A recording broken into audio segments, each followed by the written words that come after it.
no tariff change took place in 2020. So to that effect, we are then starting the exercise all over again as if nothing ever happened. It is the reason, therefore, why we are here again in this period doing another public hearing for a tariff review.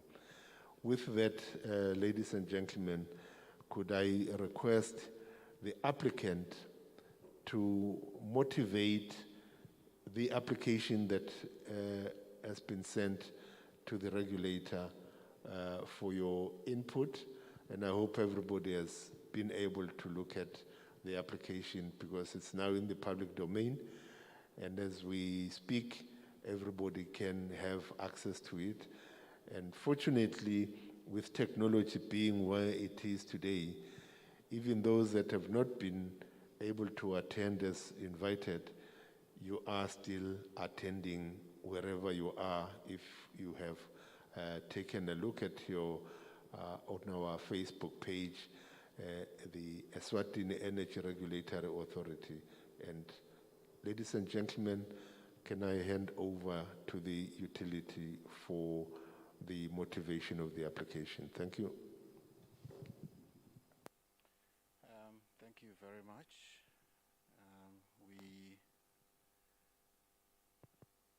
We thank the regulator.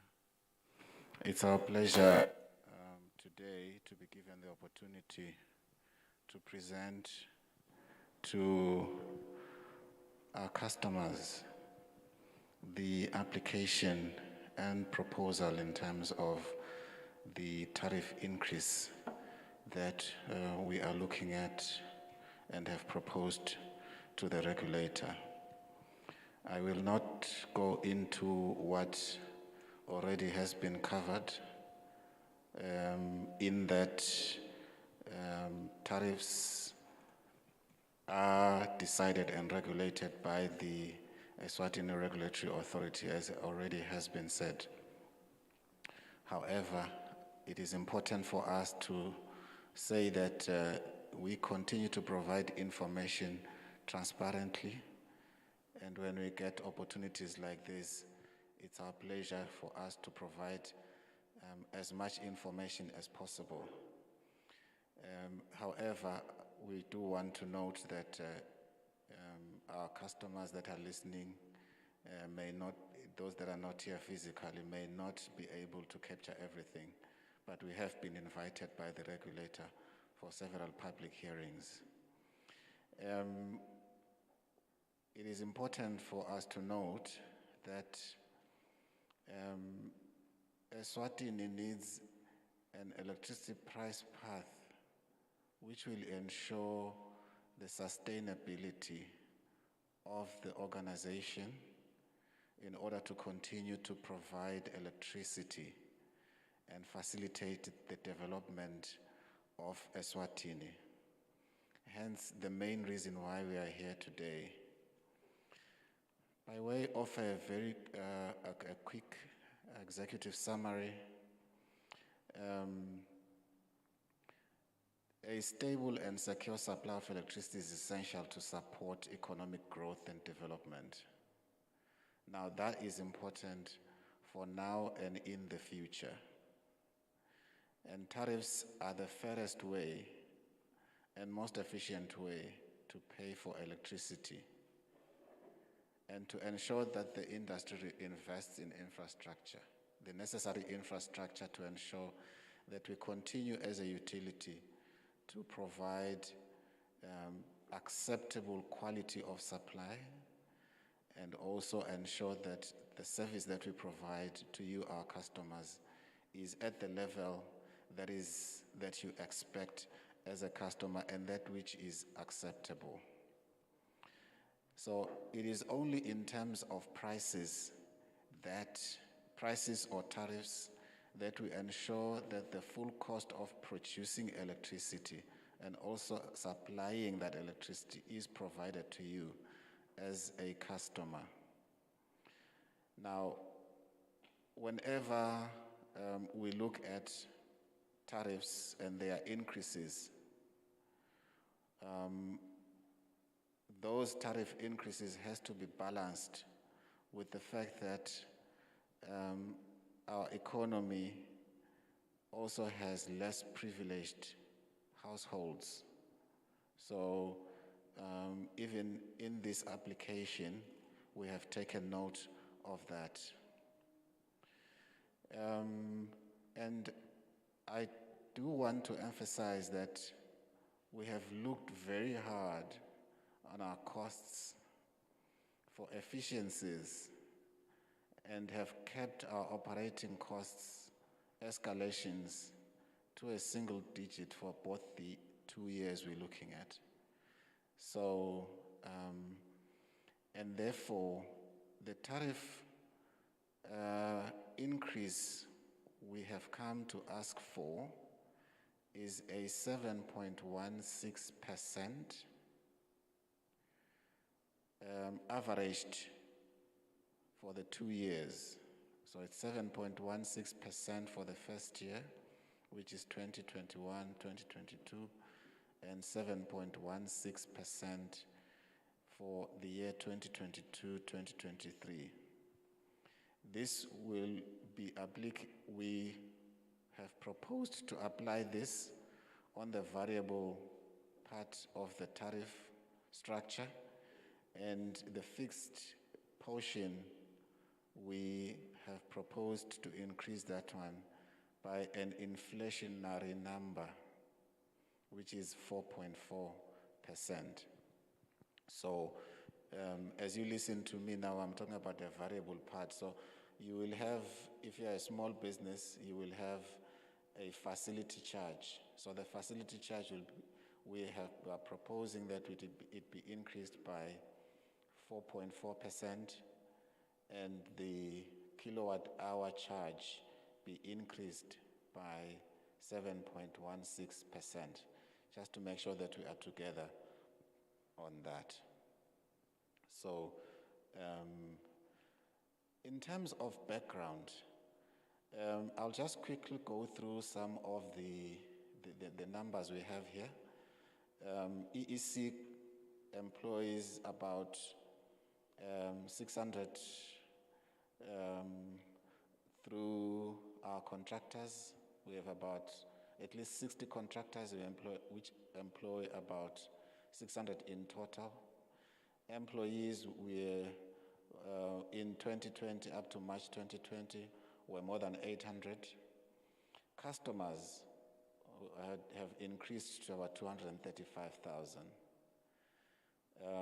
And in terms of energy sales, there was an increase, and in the sales revenue as well.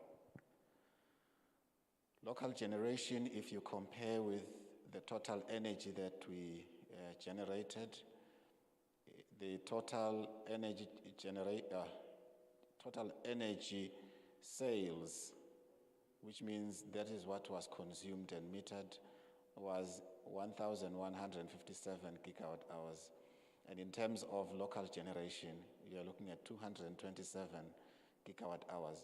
So if you look at what we generate internally and what we import, it is very, very low, very, very low. And so essentially it means that we are driven, our costs are mainly driven by what we import, not what we generate. Just very briefly to indicate that EEC is licensed to do generation, transmission, and distribution, the whole chain. And therefore, the value chain and the resources required to do everything here, we have resources that concentrate on generation, on transmission and distribution, and then we have those that support that value chain, which means we have system control, system operations and control, looking at the whole country in terms of what is happening around the country in terms of electricity supply. And then we have support services, We have research and development as a business. We do need to look at the growth aspect, not only just the operations, which means in terms of growth, we have to be saying to ourselves, how do we continue to look at the best and most efficient and effective ways of doing things, so that we ensure that we are not lumping costs, unnecessary costs, to the customer. And we obviously have finance and HR and customer service management. In terms of this background, it is pleasing to say that EEC managed to carry out significant projects in the rural electrification program. Most communities we know have been financed significantly by our government through micro projects and RDF, and also the Republic of China on Taiwan.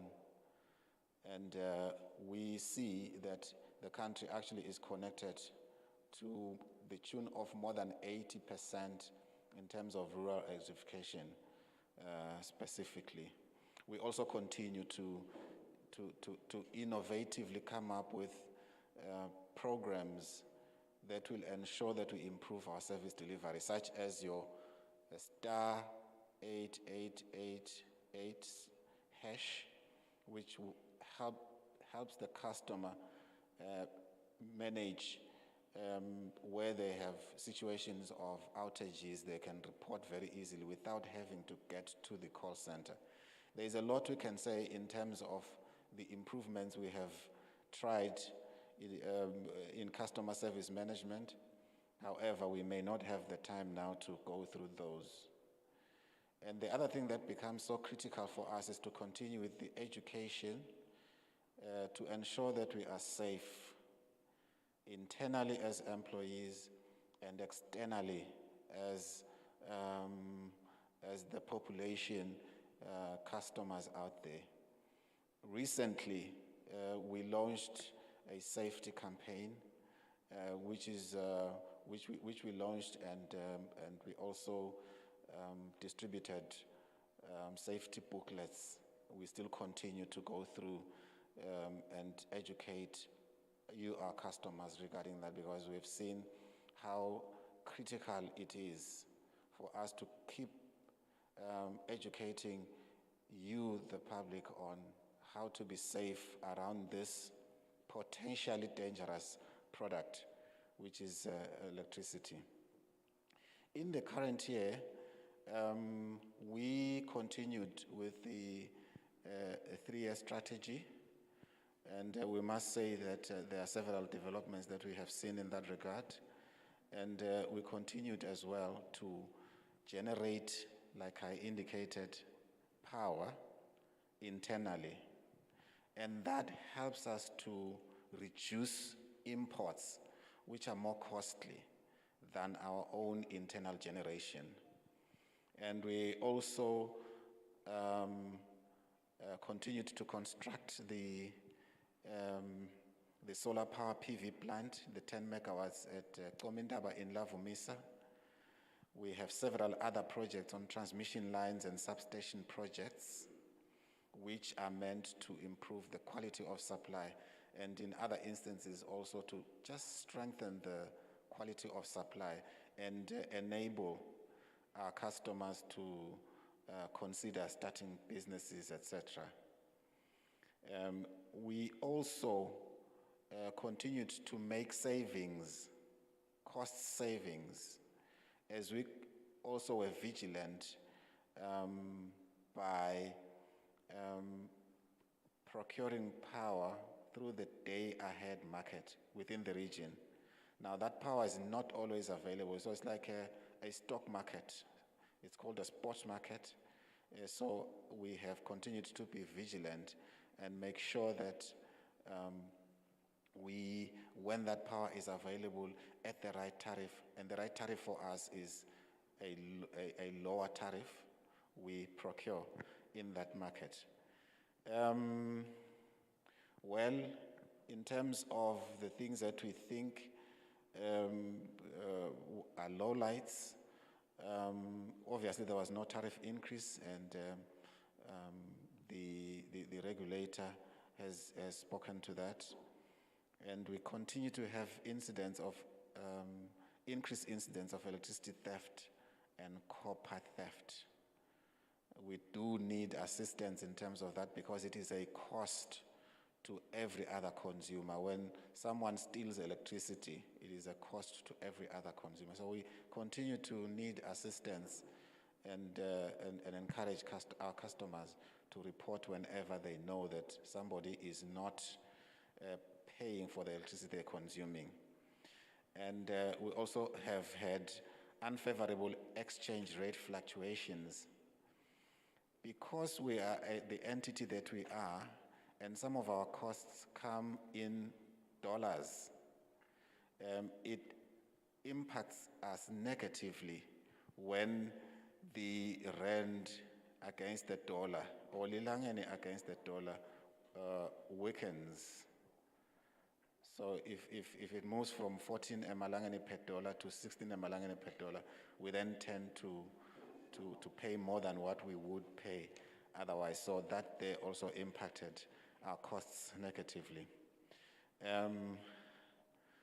Obviously, we've had the issues of the pandemic and the disruptions in terms of limited service offerings. There was a time this year when we had to say we are unable to do quotations, we are unable to do connections. Perhaps it is important at this stage to say that notwithstanding that we all know the negative impact of the COVID-19, but it is important perhaps to say that we are sorry to all our customers that were impacted negatively, but we also do want to say that we were trying to be circumspect, to be careful, to make sure that at least we are able to restore electricity to those that are already connected. We have spoken about the large numbers of connections we've had. From 235,000, we are now sitting at about 240,000, so already that increase. And we are happy for this because if you look at the Vision 2022 in terms of ensuring that the whole country is connected, we believe that if we continue to get, if communities continue to get the finance, we have made resources available to push that part of our strategy. Well, I did say that we have not had any tariff increase for the last 2 years, and it is showing in the numbers. Now, whenever we have a deferral of a tariff increase, so when it does not happen, we have to review our budgets, capital budgets, and we have to review our maintenance. Now, that is not good for the business, because when we defer capital projects, it means that we are compromising the integrity of the network, and we may not be able to provide the supply that is necessary to propel development. The issues of maintenance, again, it presents challenges, because then what happens is that if a pole is rotten, I'm just giving an example, if a pole is rotten and you can't replace it, it becomes a serious challenge, because probably when the winds come, they will cause problems, because as it falls, then power is interrupted and customers are unable to get electricity. Now, I will in terms of this year, 2021 and 2022, the first year and the second year, we have made certain assumptions which we think are important, and I just do want to go through them very quickly. In terms of inflation, we have assumed that the first year it will be about 4.34%. The following year, we're looking at about 4% as well. In terms of the issues of exchange rate, we're looking at 15.77 for the first year and about 16.78 for the second year. In terms of weighted average cost of capital, this one, what we are saying here is everyone that has had to finance the business has to be paid. And so this figure here looks at that average. On average, that's the figure that we're looking at. So this one is 7.92% for both years. And ESCOM, the first year is 10%. That one is guaranteed, but we are rather very skeptical because we know through the media that ESCOM took NESA to court because there were certain disagreements, and it looks like there is a possibility they may get more than 10%. But we said, look, let's keep our assumption there,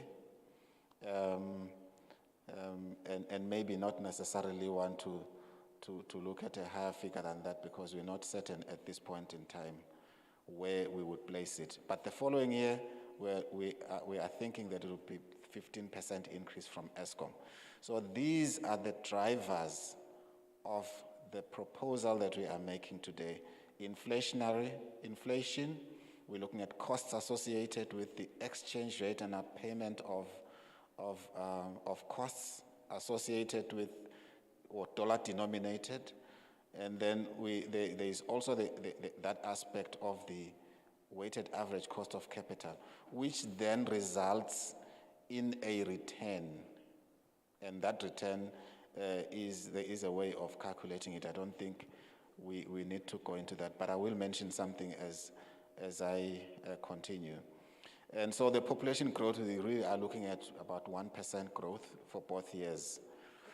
If I were to speak to the numbers specifically, in terms of imports, the first year, we reckon it will be about 1.4 billion for the first year and 1.6 billion rounded off the second year. In terms of operating expenditure, we're looking at about 1 billion the first year and make it 1.1 and 1.14 the second year. In terms of return, the first year we're looking at about 165 million.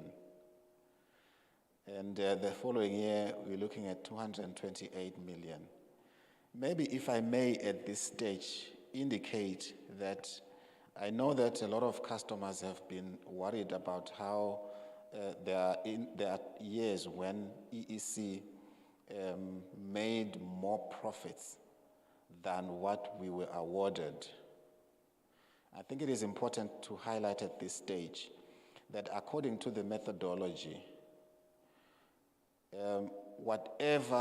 if we collect more than what was allowed, then there is a formula in which the additional over and above what was allowed to us must then be returned to the customer. And the way that happens is when we make a subsequent application, it is then subtracted in the revenue that we would have requested from the regulator. It is then subtracted. Like in this application, for example, there was an over-recovery of 119 million, which has been subtracted from these numbers. So in terms of the total revenue, we are requesting for the first year is 2.55 billion, the second year is 2.9 billion. And that is what then results to the 7.16% on average. Just by way of showing that we adhered to the tariff methodology, so the tariff methodology, we're looking at our costs, and then our costs, and then the return. So when you look at our costs, our imports, we're looking at 1.4 billion the first year, which is 2021, 2022, and then our operating costs less other income is 879 million, and depreciation is 181 million. And then the return on assets, that is the return right there, which is 164 million. And then what we over-recovered, which means we collected more, was 119 million, and that then is subtracted from, so the total of 2.55 billion would have been higher by the 119 million. All right, so, and maybe if I may emphasize one thing. If you look at the application, imports form 57% of our costs. 57% of our, so already you have a situation where your cost of sales are sitting at 57% of this application. So our imports is at 57%. And then the other numbers I have spoken to. The following year, again, we have not spoken about the over or under recovery because we do not know yet. We are yet to operate and then calculate the over or under recovery depending on what then transpires as we continue during this year and next year. Again, the following year, our imports are sitting at 54.3%. So these import costs are always more than 50% as we see it and as it happens. Why is EEC applying for a multi-year tariff increase? It allows customers, it allows you, we believe, to plan and have a more informed future of what is going to happen. And it's really industry best practice, this side of the world, where we believe that businesses and customers should be assisted to plan not just for the following year, but also for the other few years. Hopefully in future, we will be able to apply for more than the 2 years. We have spoken about the increase in cost of, and we are also saying here, incidentally, I have touched on the increase in the cost of sales. Most of our sales from, most of our imports from ESCOM, and I've spoken about 10% and the 15% the following year. We are also expecting some increase from our local suppliers, which we call IPPs, and we also have challenges around, since we generate through hydro, when there is minimal rain, then it constrains us because we can't generate as much as we want. I will explain very, very, very quickly. Internal generation, we call it a peaking generation. Why? Because we concentrate mainly in generating during peak time and the high season. Peak time in the evening and the morning, so that we reduce imports during that time, and by so doing then reduce costs. So we are seeing that there seems to be some challenges in terms of rains, and I've also spoken about fluctuating exchange rate. We have seen over the years how there has been challenges in terms of infrastructure being damaged by thunderstorms and winds, etc. But I do want to say that in terms of operating costs, our budget is activity-based. So we don't look at the previous budget and say we will increase it by so much. No, it's activity-based. And the network, as it continues to expand, it means that there is more challenges out there which we have to cater for. And some of what we have done in terms of these 2 years we're talking about, we are we want to do feasibility studies looking at additional generation, particularly based on hydro, which is water, so that we can continue to reduce import costs.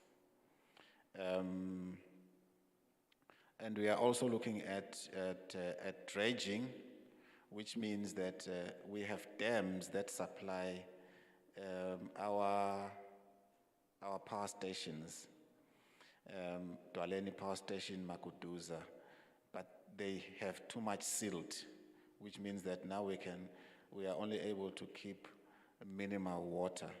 So this dredging is about removing the silt that has accumulated below on the surface of the dam, so that we can increase the water capacity, so that we can maximize the peaking generation.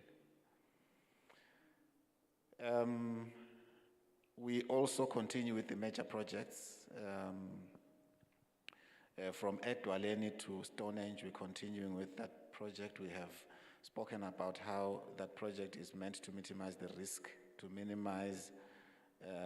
mitigate the risk of power blackouts in the capital city, and it also will strengthen the western region of the country.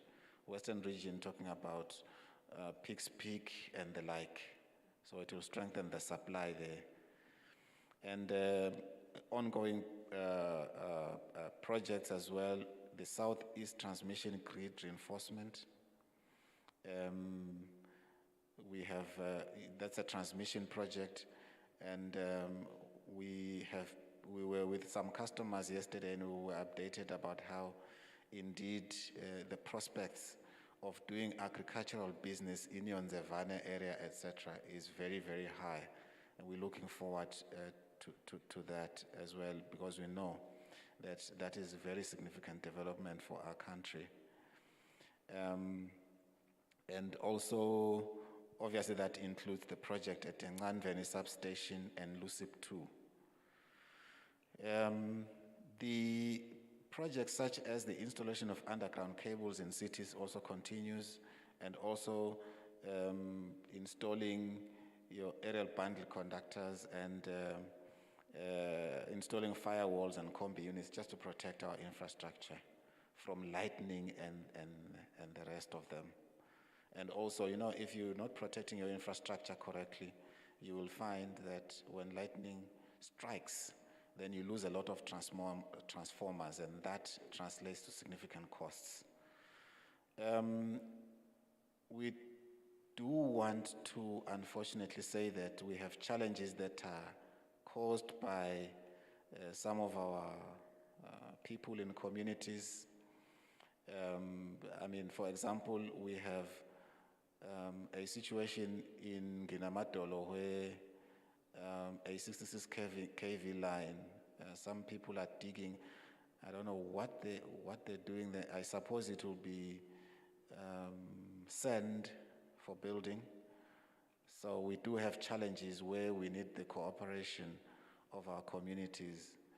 And that is very dangerous, very, very unsafe, but also it means very significant costs if they are digging very close to our transmission poles, and it means we have to now, reposition and change those and do some civil works as well. That comes at a cost.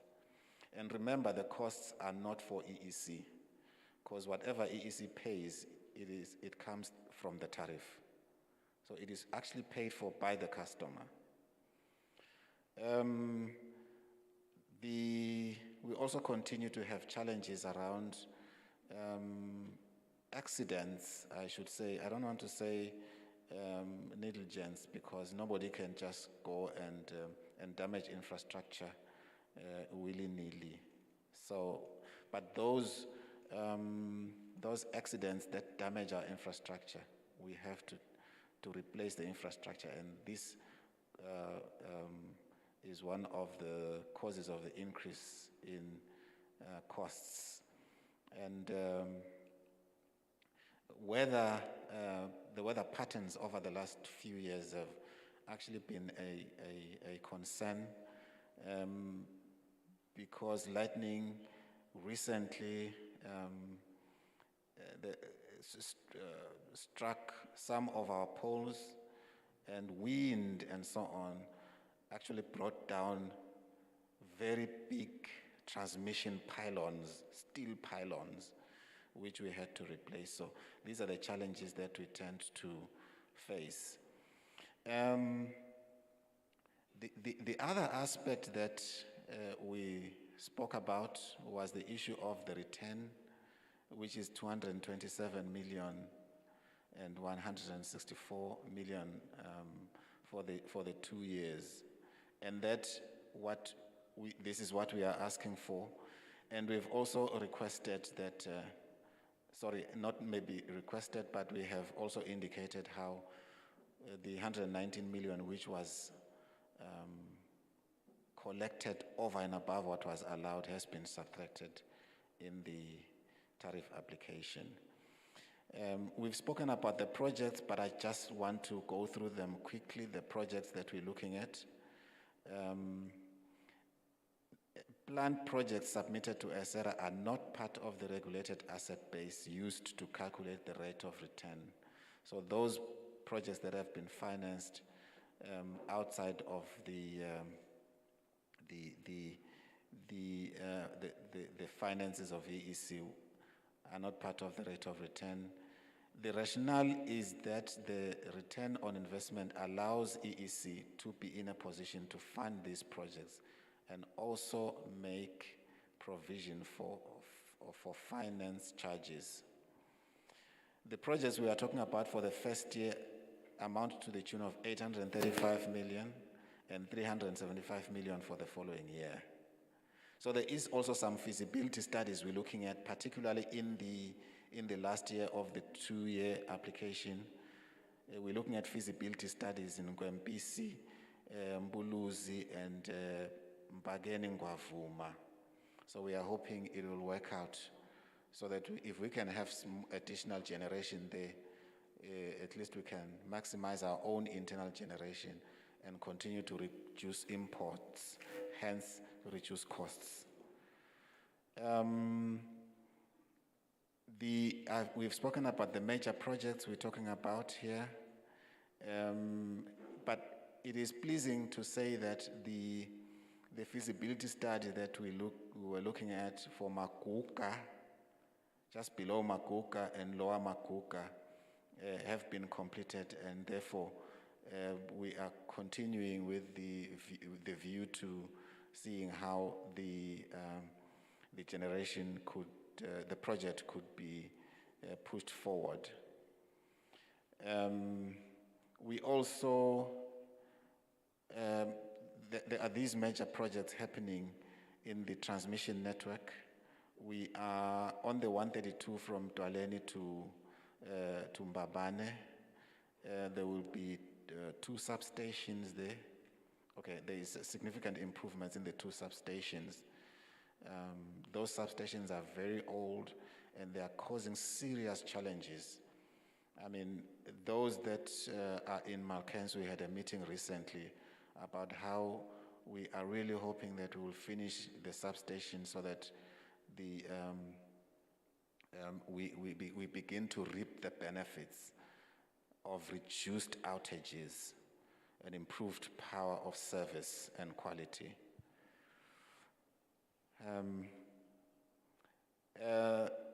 There are other planned projects, numerous of them.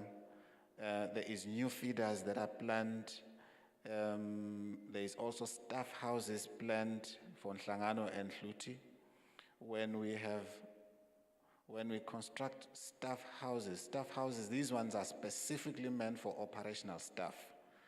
So they're not meant for myself and most of those that are not, all those that are not operational. So these are specifically meant for operational staff. And why?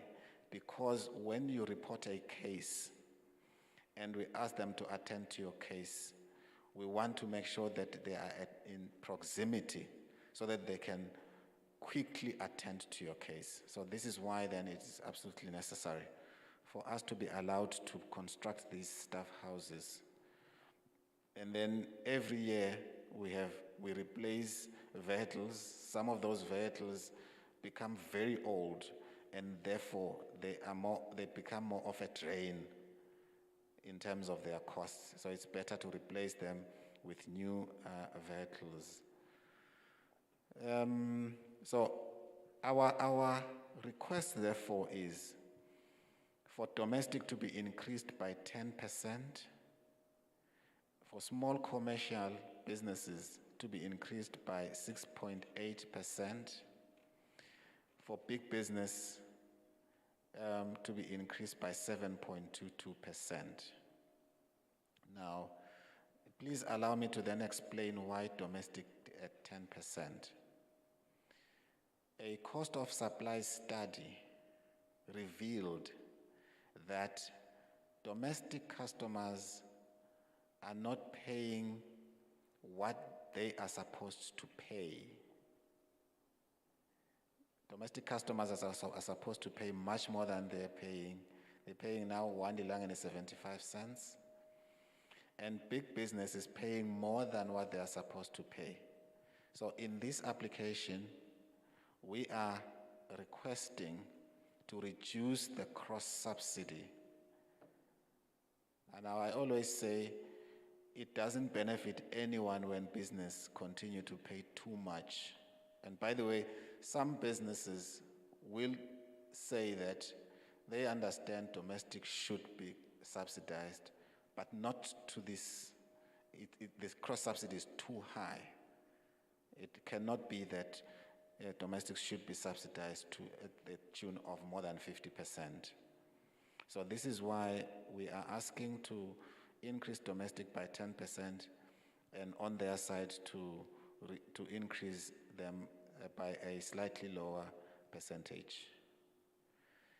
As I draw to a conclusion of this proposal, now, assuming that currently, when you buy electricity for 100 emalangeni, you will get 57.1 units because they are 1 lilangeni 75 cents each.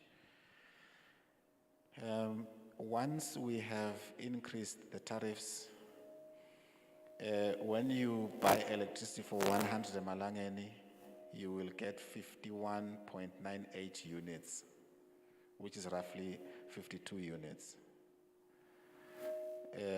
At 1 lilangeni 92 cents. The following year, it will be 47 units at 2 emalangeni 11 cents. In conclusion, we would like to reiterate that a stable and secure supply of electricity is essential to support economic growth and development now and in the future. Tariffs are the fairest and most efficient way to pay for electricity and to ensure that industry invests in infrastructure needed to deliver the electricity we need. Prices must cover the full cost of producing electricity. So if you look at the tariff, it must cover all the costs necessary to sustain generation, transmission, distribution, and the service that we deliver to the customer. However, we note that this must be balanced with the situation that there are less privileged households. And in that regard, the regulator has instructed us to do something and has guided us to do something regarding the application of tariffs to less privileged communities, which education will commence in preparation for April 2021. I also indicated how we looked very hard we made sure that we are as cost efficient as possible and therefore kept our operating costs escalations to a single digit. Despite that, over 50% of our imports are from outside this country, and therefore the costs are high, and other cost drivers. So we have come to request for the 7.1% increase on average to the variable part of the tariff increase, of the tariff, sorry, and 4.4% on the fixed part of the tariff. Thank you so much indeed. We hope that we will address questions and concerns here and there, but it's truly a pleasure to be able to make this tariff application and to present what it is that we are asking from the regulator. Thank you very much indeed.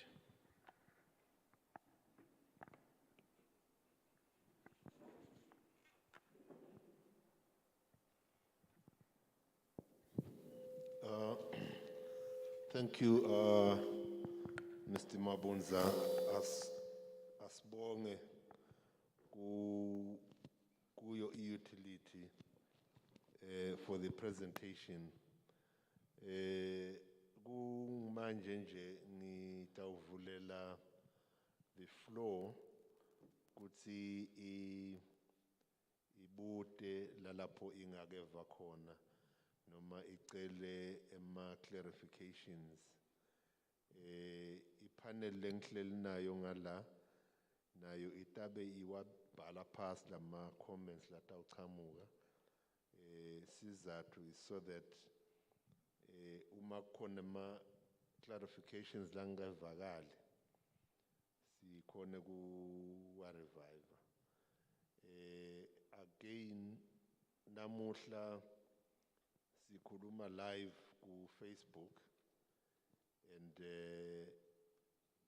sitawucela Babengambole, who is our manager stakeholder, to run certain comments or questions or clarifications needed from the Facebook page.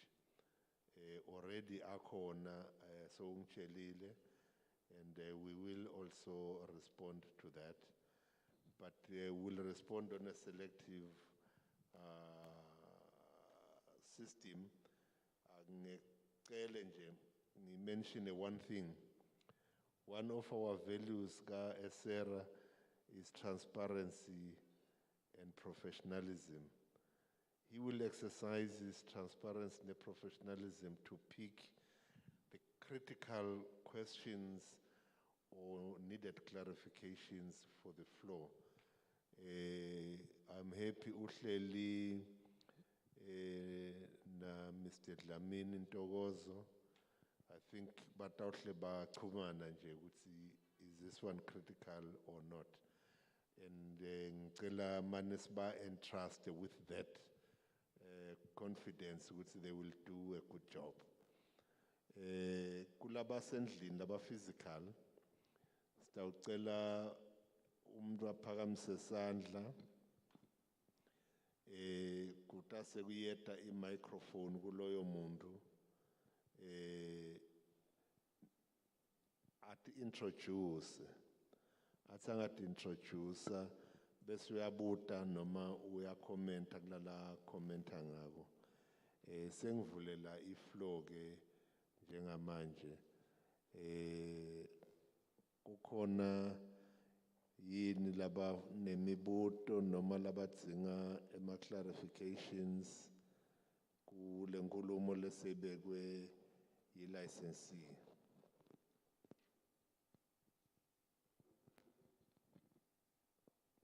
Okay, ngiyacela sithathe 2 kulala bakhona bese sithatha 2 kulaba ku Facebook.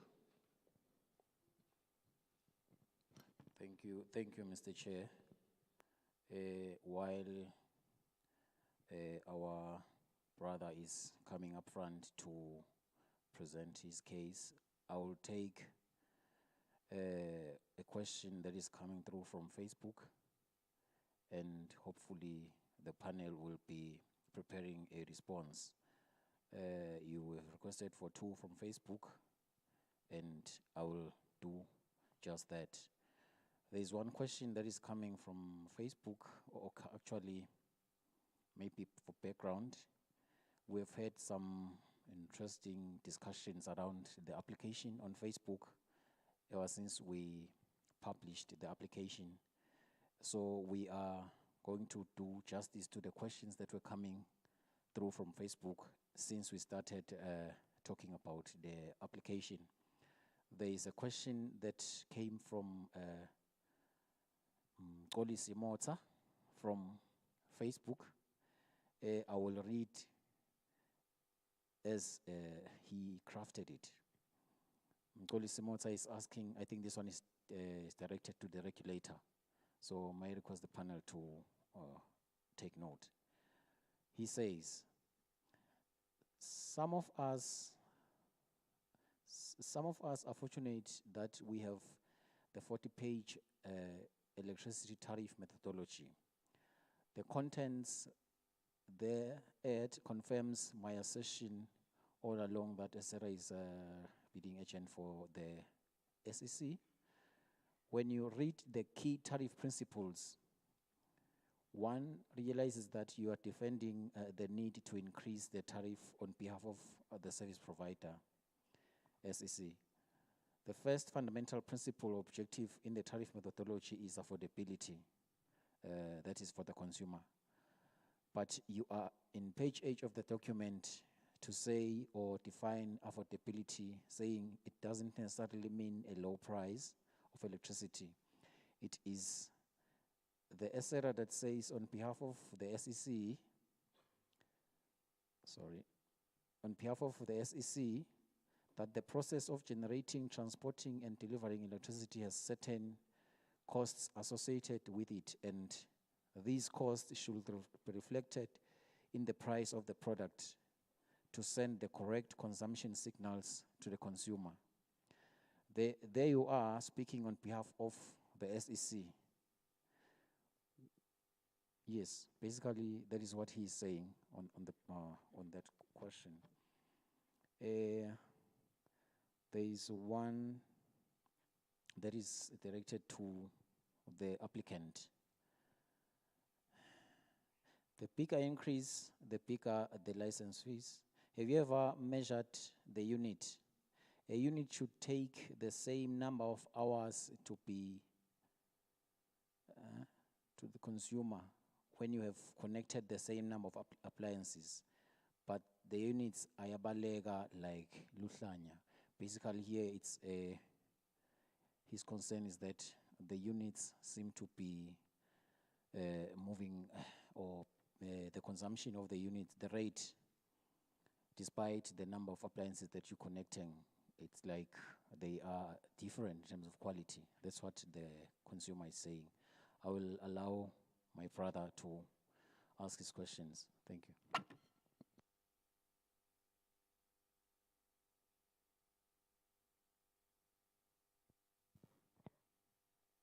Ngine bakangwane ibito lami ngomndeni wakamthethwa ngelicustomer lagesi. Lokungakucala ngako kubonga inkulumo yababe mabunza. Inkulumo lenhle la ibekako noma cishe konke lebe kungathi mine kusangiqala ngihlangane emagesi kuphumele ebaleni ngakuva uthi cha kuhamba kahle.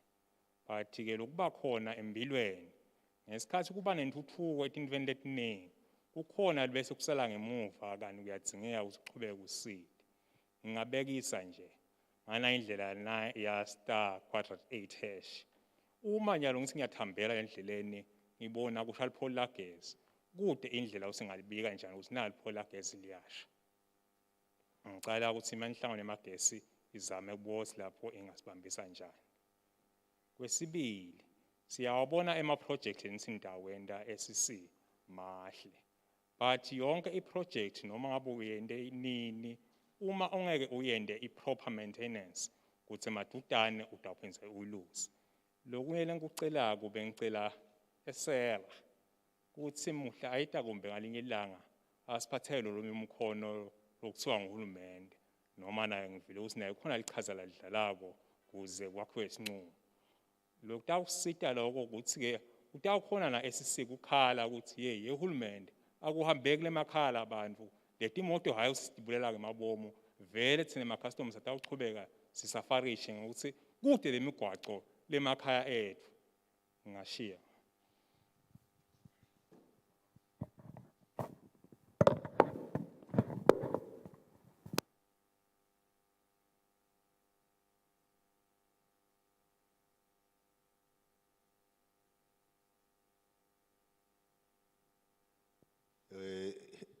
Ncesini bakangwane senkhohlo chafata la i-technology. Bengithi kungathi angimathathu imibuto mhlawumbe angathi noma bongete wengeta nilok Facebook sto wendi beng 4 sto khona kuphendula cishe yonkana.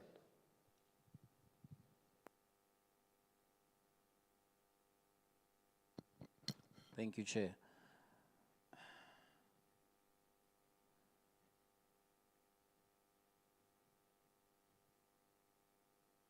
Okay, kunembuto lobuye kumbongiseni Magwaza. Utsi Mbongiseni. One of the reasons that there isn't growth in Eswatini is the availability of exploitive parastatals like EC. How will SMEs recover from COVID effects if hike is affected? Simple reasoning, why is ASERA not promoting inbuild of small energy supply stations to boost EEC from inside rather than importing power? The profits are there but poorly utilized. Many departments of government are slowly making me lose hope in this country. That's the question, comment. It's why isn't the regulator encouraging projects that will ensure that we do not import a lot of power, but having power internally or supplying to EEC internally than taking mine out of the country? Thank you. Thank you. Kungathi yashiyana lemibuto kuneyaga regulator kuneyaga applicant. Asicale ngeyaga applicant. Can applicant respond to lama questions lakho?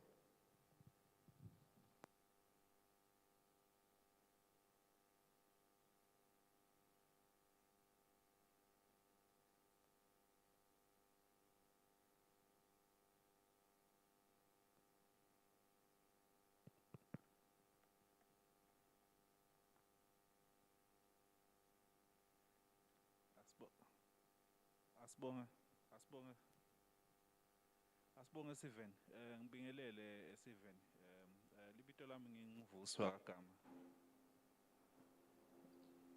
Yeah, libito lami nginguvuswa kagama.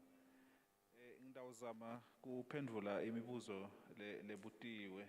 Ngidawucela ukuthi ngicale ngana lo butwe. I think ubutwe ngimele usikunene. Lothi ema units are they measured nalama units ayabaleka.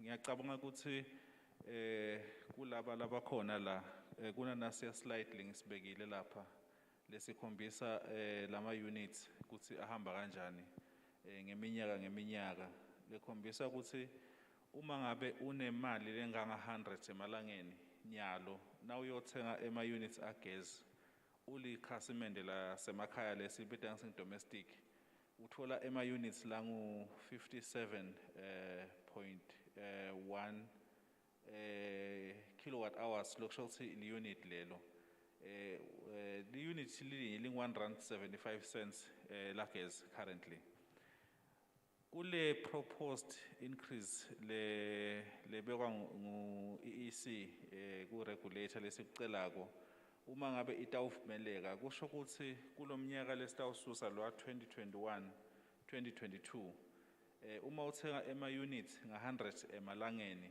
utawuthola ema units lang 51.98 lokusho ukuthi lama units aya ngekuncipha kanti le mali iya ngekhula ngalelo linani leselicelile ku regulator kuye ngekuya nakulomnyaka lesilolandzelako lo 2022 2023 kanjalo nakhona utawuthola ema units langu 47.28 lama units nakaya ngekuncipha kungako lokuthi nangabe umconsumer logezi unema appliances lalinganako nala halonawo nanyalo bese kubonakala ngwazi ukuthi ayagijima ngilokuthi kunjalo vele le tariff increase lesicelako ikhombisa kona lokuthi utase so consumer ema units lamancane ngemali litawuthi caca ibe ngedudlwana kuze sitokhona ukuthi sibhadale tindleko talogezi maybe lengingakwengeta nje siveni ukuthi kuya ngani lokuthi sipheka ukukhulisa lo gesi.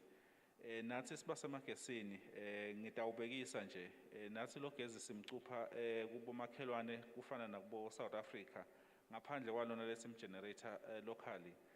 Lapho sicupha khona letindleko nato tiya ngekukhula, so kuyadzingeka lokuthi sikhona ukuthi sikoleke le mali sitokhona sibe sesibhadala letindleko leti sikhulelako nathi kumakhelwane.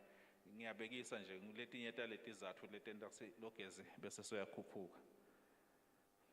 Umbuto lomunye lobutiwe ubutwe ngumndeni Mthethwa. Oh, I think bekuyi comment lapha uthi khona uma ngabe kusha lipali lagezi kude indlela yokuthi upote kulo star quadro 8. Uma ngabe ubona lipali lisha tiningi tindlela inkampani yamagezi letibekile ukuthi ungareporta ngato. Ungareporta ku Facebook, ungareporta ngekuthi ushayele lo 809,000, ungareporta nekuthi usende i-email. Kule issue yalo star quadro 8 sitakubuketa lokuthi how best can singa-accommodate kanjani lokuthi ukhone lokuthi uyi-reporte, because now reporter kufuna sibe nale contact number. Kwanyalo siye sisebenzise le meter number or kube nento letawukhona si-identify ukuthi ngikuphi lapha ureporter khona. Sitokhona bese sesiyakhona sikushayela back utokhona sibeso siniketa le information. Ngingakuthatha nje ukuthi asikuthatheze ne-input sitawuzama ukuthi sikubukete singa-improve kanjani kulo star quadro 8 now reporter kuye. Ukhulumise nendzaba ukuthi uma ungayendi i-maintenance le network bese seyiyakudulela. Ngeminyaka asiyinkampani yamagezi njengoba Mabunza apresentile ukuthi emakhasimende sesina more than 230,000 wama-customers. Kuyadzingeka ukuthi le network yethu sihlale siyi-maintainer njalo. Siba nema-maintenance plans la coverisha i-network yethu lecala ku-generation iphindze njalo iye ku-transmission lama-line lamakhulu bese seyiya naka-distribution kuletinsambo letimikisa lo gezi le emakhasimendeni. Nayo yonke nje infrastructure yemagezi siba nema-maintenance plans lesiwendako, and some of letindleko lesicelako la tiya towards ukuthi sikhone ukuthi siyi-maintaine le network infrastructure yethu. So i-maintenance vele siyayenda lokufaka ekhatsi kujuba tihlahla ku-replace emapali lasangathi sekabolile nako konke nje lokuhambelana ne-maintenance lokutawenda ukuthi sikhone ukuthi gezi ahlale akhona akhanyisela likhasimende lethu.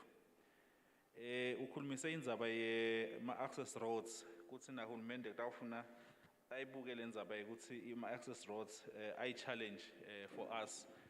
Kuliciniso njengoba benibonile lapha tithombe letikhonjiswe nguBaba Mabunza kuye kwendeke kube netindzawo la singakhoni ukuthi singene khona siyinkampani yemagezi ngendzaba yokuthi nangabe linile nje bese kuyashelela letimoto tethu setidonsa kamadima. Kepha lesiye sikwende siyinkampani yemagezi ngalokuthi siyati ukuthi kufuna siservice lonke lelive la kangwane. Siye sithenge timoto letitawukhona ukuthi timelane nalesimo lesikhona ngoba kwakhiwa kwemigaqo nema-access kuyinto le ngicabanga ukuthi ayikho kulesikwendako thina, but ke bese sesiyathenga timoto letifana nema-4x4 sitokhona sisi-access leti tindzawo letingasi-accessible. Ngicabanga ukuthi I've tried to cover some of the questions. Nothande sikhona lengushare ngidawucela Baba Mabunza angete singakabuyiseli ku-regulator. Siyabonga.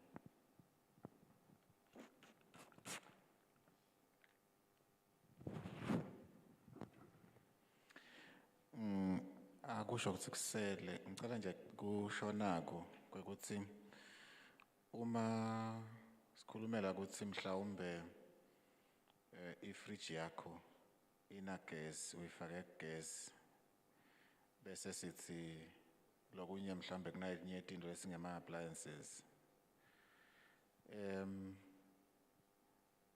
sicabanga ukuthi ungacishe kudle kufana letinto leto, kodwa lele ngifuna kusho kakhulu nginako ngalokuthi letinto atakhiwa ngemagezi mhlawumbe ukuthi bese sithi kutawudla kufana 100%. Ngicabanga ukuthi ngabe sitifake enkingeni lapho. Kodwa lengingakusho nginakho. Uma ngabe ufuna kubona ukuthi igezi wakho lohambako uhamba kanganani. Ngesikhathi nawuya kule la ufaka khona ama units akho. Ufike ubuke sithi CIU, ufike uyibuke, faka le nto ofakako, uye lapho ufike ukubuke lokho. Kuyacwabita.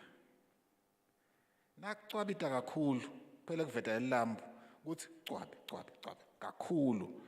Kusho ukuthi kwafika ku-1000, li-unit lilinye liyasuka. So wena lo lofuna ukuthi ukwende, ngiloko ukuthi leti nto takho letidlala ogesi la ngekhathi endlini. Wenda indlela yokuthi letinto tingeni lothi kucwabite kakhulu. Ngoba ngafika ku-1000, lihambile li-unit. Kulula kanjalo, kubona lokuthi vele gezi wakho udleka kanganani. Ungahamba la ngekhathi ukhiphe etongeni lesebenzisa lo gezi utakubona. Kungeke kucwabite. Futhi nasetithi ncane kakhulu letinto. Kutawucwabita ngekuvilapha, kucwabite mhlambe kungadzinga uma isikhathi lesidze ukubona kuphindze kucwabita. So ngileyo ndlela lelula yekuthi ungabona lokuthi gezi wakho udleka masinyane kanganani. Ngicela nje ukuthi siyiphendule kanjalo kuloko la sakushido futhi babegama. Thank you very much.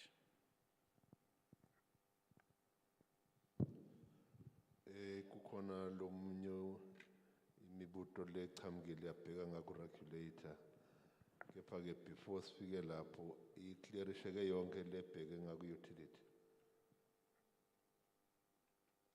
Comfortable.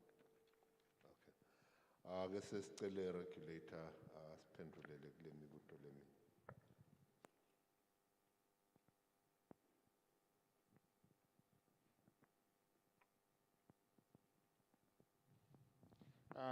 Thank you, Chair.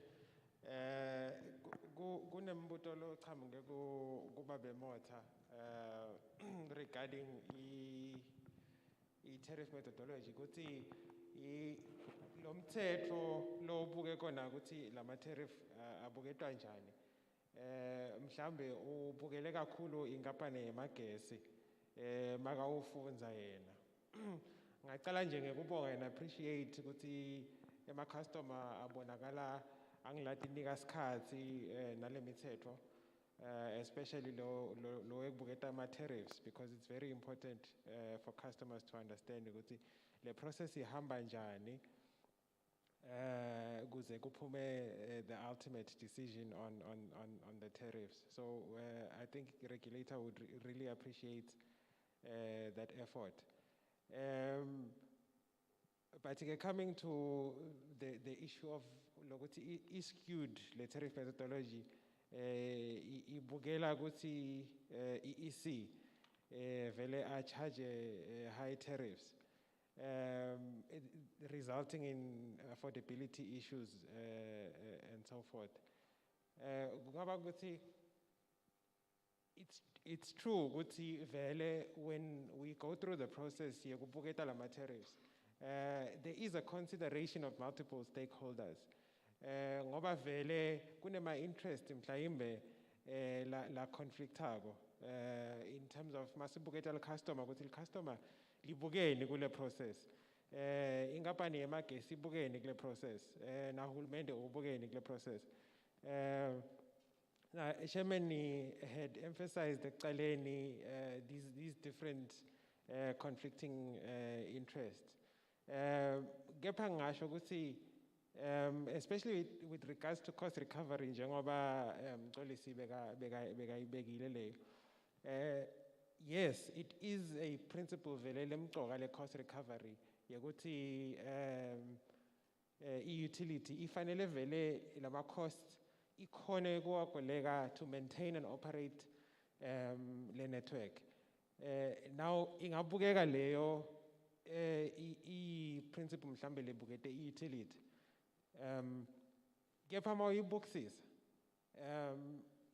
iphindze ibukete le stakeholder lesingahulumende ngokuthi if i-utility ikhona kukoleka onke ama costs then uhulumende ude sidingo sekubese uphindze ukhipha imali ekhikhini imali lengabe mhlawumbe iyo supporta temphilo even iyo supporta temfundo even iphindze iyosupporta inkampani yamagesi. So imcoka lokuthi vele le nkampani itimele ikhona ukukoleka lama cost i-maintain leyo network.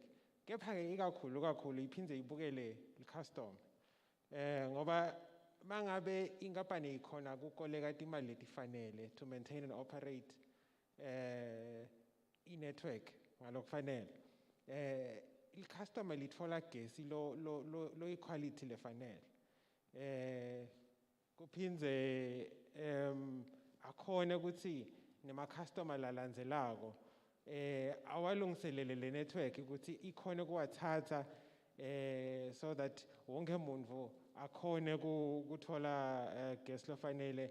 Iphindze inkampani yemagesi invest in economic growth yelive ngekuthi emabhizinisi phela la khona la ngena ke veni la phindze angete imisebenzi mhlambe i-job creation even ayakhona ukuthi athole gesi ilofanele, and therefore i-economic growth iyasupporteka nama-customer asupporteke kanjalo. Kepha-ke ngingakacedi, I think it's important ukuthi si-understande lokuthi le cost recovery ine-element lemcoka njengoba isho le tariff methodology yethu ukuthi lawo ma-cost lawo kufanele abe ngola efficient. Kumcoka kakhulu lokho ukuthi akusiko nje ukuthi inkampani yemagesi ivumeleke ngalomthetho ukuthi ibuthe onke ama-cost e-customeni nalekungakafanele angabe ayangena kule revenue requirement. So kuyabuketwa lokho kakhulu, and ngiko ukuthi vele lama stakeholders engage onke njengoba senda nyalo atosita nawo ukuthi asite umlawuli ukuthi akase ukubuke lama costs ukuthi vele afanele yini ukuthi angene lapha, so that inkampani yamagesi itochubeka i-maintain i-operate le network. Kepha-ke kulenye principle kuyokhulunywa nga-affordability. I-affordability ke vele imcoka ukuthi ama-customer phela as much as ku-recover lama costs lafanele, ama-customer must continue to be able ukuthi akhone kuma-afforda lo gesi. Ngaphandle kwaloko ungakhanza ukuthi vele iphindze le nkampani nale industry iyahlohloka ngoba sekude lo sebenzisa lo gesi, nema-customer kasasitakali kusebenzisa gesi nemabhizinisi kanjalo. So le affordability imcoka. Kunetinhlelo letikhona njengoba sathi masibuka nje i-tariff schedule ine lifeline tariff. I-lifeline tariff lebe ivele ikhona, kepha-ke kusukela kulomnyaka lophelile masingayibukisisa nje le schedule singabona ukuthi kunelishintsho lolibe khona kuzama vele ukuthi improve-ke le lifeline tariff kuze ikhone kusita ema-customer lamanengi labonakala ukuthi vele asesimeni lale affordability angasakhona ukumthenga lo gesi. So le tariff methodology ibuke tonke letinto leto and iyadvumela ukuthi atendiwe vele ukuthi ema-customer achubeka khone kuthenga gesi. Siyabonga Chair.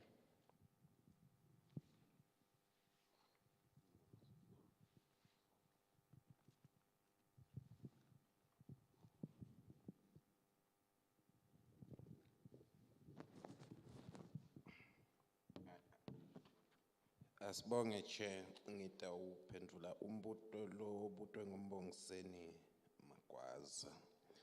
Ukuthi si-regulator ngitiphi tinyathelo lesitithathako kuzama ukuthi sibe na gesi lowanele kangwane, siphindze futhi sibe na gesi lowethembekako. Singa-rely kakhulu noma singasimi kakhulu kumakhelwane. Angisho bekunene lokuthi uhulumende asebenta ne-authority, law regulator, usithethe isinqumo eminyakeni lemibili ngaJuly 2018 ukuthi akatholakala igesi, akaphehlwe gesi ngekhatsi asebenzisa tindlela letimbili, kusebenzisa ilanga nekusebentisa bathi i-biomass ngesingisi, kungaba tibi, kungaba tigodvo, kungaba yini. Lolo hlelo lelo silucalile, inhloso yalo yokuthi uhulumende noma sive sakangwane asibe naye gesi wakhe. Kubuta kwakhe ke Magwaza ngiyabona lokuthi ubhekele uhlose lokuthi awuyincenye yestasma sesina wethu gesi ematharifu atawehla. Asisho bekunene ukuthi mangabe siprocurisha gesi akusho ukuthi lama tariff immediately atawukwehla ngoba lawo mabhizinisi latabe aniketwe lelo thuba ukuthi aphehle lo gesi nawo atabe afake imali yawo labatawufuna inzuzo khona. Ngawuphendula lowo mbuto ngugcinise lapho. Kunalokunye ke che lokho bekubutwe ngumndeni Motha, I think engathi kusele kana kanjani ka utility kwekuthi kunananke ama faults lokhanza ukuthi libhali liwile nje. Ingathi system yaka EEC insista ukuthi ureporte imeter yakho mangabe ke ubonile kwekuthi le fault yentekile ureporta njani. Uphinze wabe sewusuggesta lokuthi ucela ukuthi uhulumende or esera akete na hulumende kule mihlangano le. Asisho bekunene lokuthi njoba silapha sithunywe nguye lo hulumende kwekuthi asitombukela lo mkhakha lona ekuphatheni live. Tingoni letinye mabe kuthinseka letinye izinto letinjengemigwaco nani bese kubanjwa ngilamanye ematiko lokho. Ngingathi che nguloko yangathi noma ngacela kunembuto lapha lenguthi kulinye customer lo uma uhamba bahle bakumisa la mgwaqweni nje ngathi noma ngawubuta nyalo noma che lapha EEC upresentile kwekuthi semacost akhe etariff emenjani. Kepha na EEC uyinkampani leyakhiwa kwekuthi itawuphehla gesi lakangwane yente isiqiniseko sokuthi lelo nalelo swati liyamthola. Kubhekekile futhi ukuthi EEC ayakhe inzuzo iprofit kulama operations akhe. Umbuto ke lochamuka kuleli customer uthi EEC mababuka ema financials akhe EEC uyakhila iprofit eminyakeni lemibili lebabuya kuyo and itariff beyingakakhuli kuleyo minyaka leyo. Lokuthi EEC asekachazi kahle lokuthi la kuma customer mbamba ufunani ngoba kusho ukuthi uyakhona kurana ibusiness yakhe efficiently akhone futhi kwakha iprofit lapho. EEC inkampani yemaswati mangabe shothi EEC uyayakha leyo profit. Le profit kanzi ishonaphi? Kufanele liswati lingayitholi into yona kanjani leyo mali leyo. So ngathi ngiloko tshela umbuto lo ngazukhona.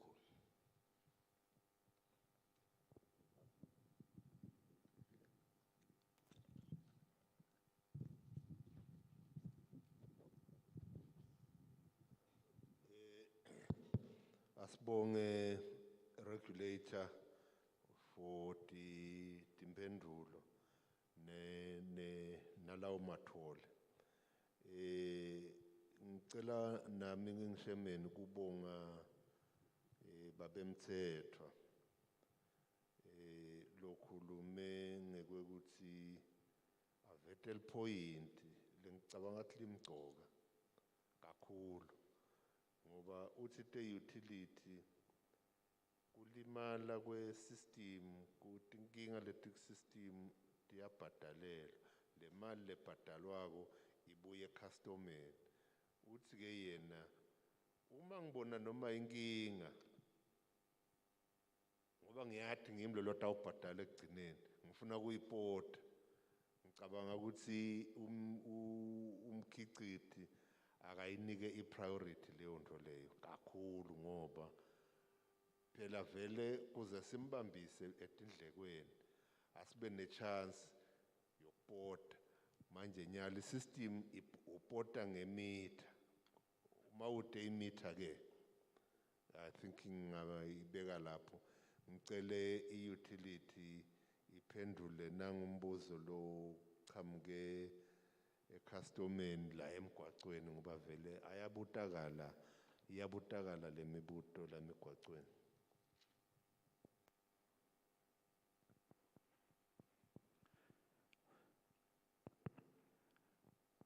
Siyabonga regulator. Ndawucela kuphendula lo mbuto lo ndawuqala ngalo ma profit kuthi inkampani ibonakala ireporter ema profits eminyakeni lemibili engcile ishona kuphi le mali.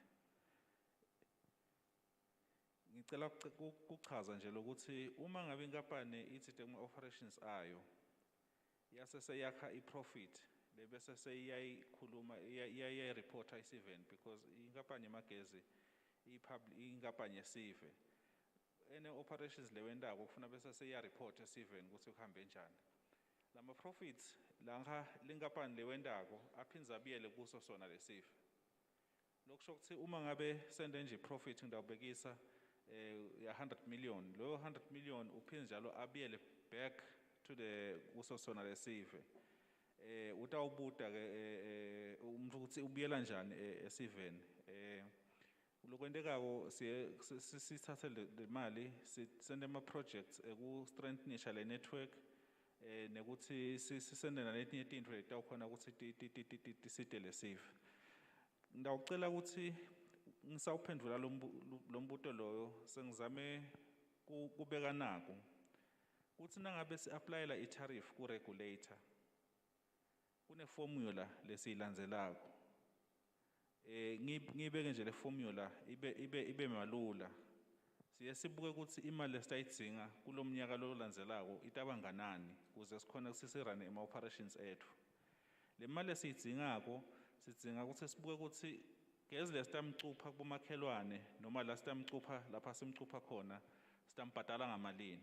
Kufuna sikucoverishe lokho. Bese sesibuka ke letindleko tekuthi kuze ukuthi sikhone ku-maintaina le network yethu. Sikhone ukuchubeka ukuthi sikhone ukuservice ama customer. Sitawudzinga imali lenganani nayo leyo siyayifaka la kule application. Bese sekuba neaspect lekuthiwa tonke letinto lesinato tiya depreciate. Tinto nangabe i-depreciate kusho ukuthi iphelelwa iya ngeguga nangabe yangesiswati. Uma ngabe iyaguga kufuna bese uyayireplace uyakufaka ke nako lokho. Sesikufake konke lokho kule formula lesiyesinetwe ngeregulator kufuna bese sokukhona ukuthi wente inzuzo lethite utokhona kuphinze ukuthi ukhone ukuyibuyisela back to le network ukhone kwenta letinye izinto uyinkampani ngoba inkampani iya ngekukhula. So le formula iyakukhetharisha lokho ukuthi kune certain percentage lekufuna ukuthi uyende lenzuzo. Uma ke ubese sokutholakala ukuthi ubese soyenda imali lenengi noma lencane. Regulator uma ngabe wenda imali lenengi utayiclaw back le mali ayibuyisele back to yesive. Nangabe wenda imali lencane utasesoya kuphenza uyacompensate akhulise le tariff. Ema financials asemagesini afaka ekhathi ngidawubekisa kunenkampani lesine shareholding kuyo lesibita ngathi ngumutrako. Lama profits laba abese ya reportwa asuke sekafakena lama profits laqhamuka kule nkampani lengumutrako. Le akusiyo imali longathi utayiphatha ngesandla imali nje lotakhanza ukuthi nangabe inkampani lengumutrako le inkampani ina 33% shareholding iyakhile iyabese seya-accountelwa nayo la kulama financials enkampani. So le mali leyo ngiyo ke lebese seya-reportwa as ama-profits. So ngalamafishane ama-profits lekentiwa nge-EEC yonke le mali leyo iphinze ibiyele back to esiven. Akusiki ukuthi le nkampani kumbe ayingibe kahle ibiyela nje ibe imali yesive. Ngicabanga ukuthi bayimabunza utawungeta kuloko. Ngicela kuphinze ngicizelele kunangumbuto lobutwe nguregulator lapha ukuthi lendzaba yeku-reporter phela kufuna ukuthi amakhasimende nangabe abona kunemonakalo ku-network akakhona ukuthi a-reporte asipotele sibasemagesini. Njengoba bengishito ukuthi kule improvement lebesiyifakile leya lo star quadro 8 le aspect yekuthi nangabe utawureporta la kulo star quadro 8 ifuna ukuthi ube ne-meter number ukuze ukuthi ukhone ukureporta sitawuzama ukuthi siku-improve lokuthi ifake nekuthi ukhone nje ukureporta uma ngabe ubona umonakalo longasi-related to i-meter number kodwa-ke lesiye sikwende siyingabhani letinye tindlela tekureporta na ushaye nje 809,000 noma ushaye 25083333 noma usende i-email to the call center noma uye e-service center tiningi tindlela noma ubhale la ku-Facebook uma ngabe soyireportile that incident siyakhona ukuthi siyi-capturishe siyingabhani bese sesiyayi-attenda. The only aspect lesitayi-improve ngile aspect yalo star quadro 8 lo star quadro 8 ukhona ukuthi ukhona accessa tintfo letiningi emagesini letfaka ekhatsi ngaphandle kokuthi ungareport ema-faults uyakhona ukuthi ucheck-e ibhili yakho nekuthi ucheck-e status application yakho nangabe applyele gezi emagesini naletinye nje tintfo lotitsingako ngaphandle kokuthi uye emagesini uyakhona ukuthi uti-check-e la kulo star quadro 8 kunale aspect ke ngicabanga ukuthi siyakuthatha as input esiveni ukuthi bacela ukuthi singete le capability ukuthi lo star quadro 8 akakhona phela ukuthi ukhona ukuthi ureporte i-incident noma ngabe ayisi attached to a meter number ngicabanga ukuthi kuyi-input lesiyithathako ngicabanga ukuthi sita-incorporator as input lesiyithatha from esiveni angati ngicabanga ukuthi ngingagcina lapho bayemabunza maybe nangabe khwali ngikushile so ngangena.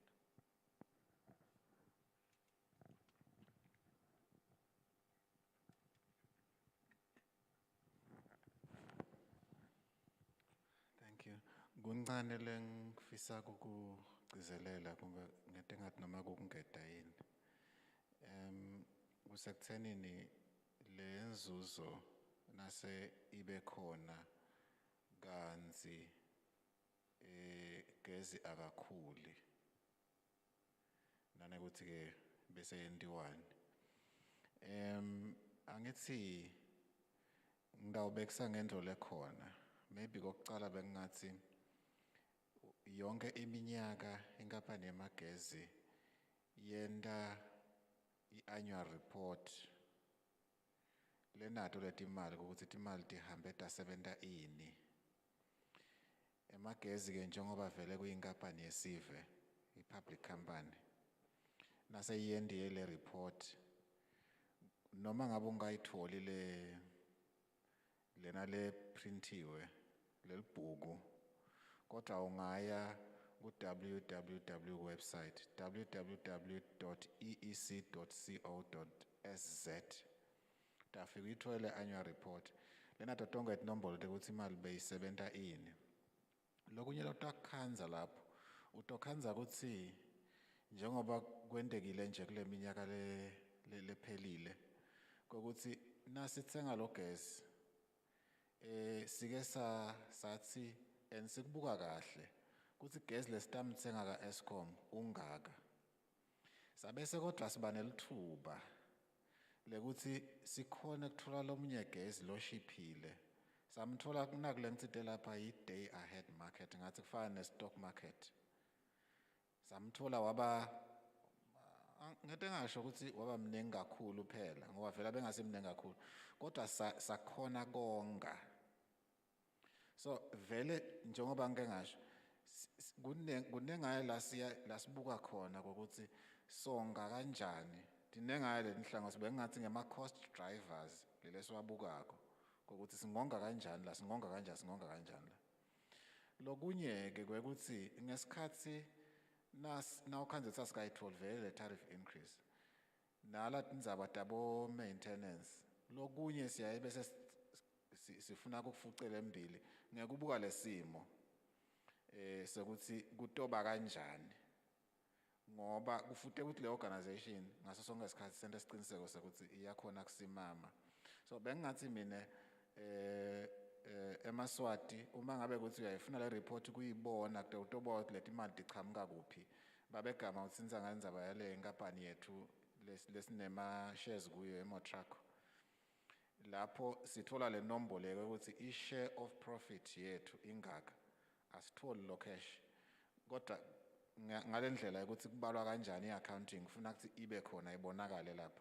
So ngiko ngithi ke nanyalo nje ungaya kule website yethu utawukhona ukubona i-annual report yalomnyaka wa 2018 2019 lena ke yalonyaka isengakaphumi kodwa nayo seyitawuphuma ngicabanga nje angaphela inyanga letako itabe seyiphumile utokhona kubona kahle ukuthi le imali ichamuka kanjani yini la sonke khona ngikuphi la kwendekeni khona kude sikhona kwenda le profit lesiyendile le nayo nasayikoleka kakhulu bese iphindze iyabuya futhi njengaloku sishito ukuthi kuna 119 million nje lesimbuyisela emuva esivende.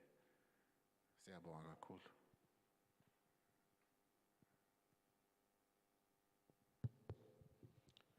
Siyabonga kuyo inkampani lecele sicelo sokubuketwa kwema-tariffs. Ingabe ukhona yini lomunye lofuna incazelo noma umbuto noma yini lengamsita ekucabangeni. Uma kude sitawuphindze sibuyele ku Facebook kuthi khona nilo sekukhona lokufikile lokunye solo sicalile kukhuluma. Thank you. Sibonge Chair. Imibuto le khona mibili.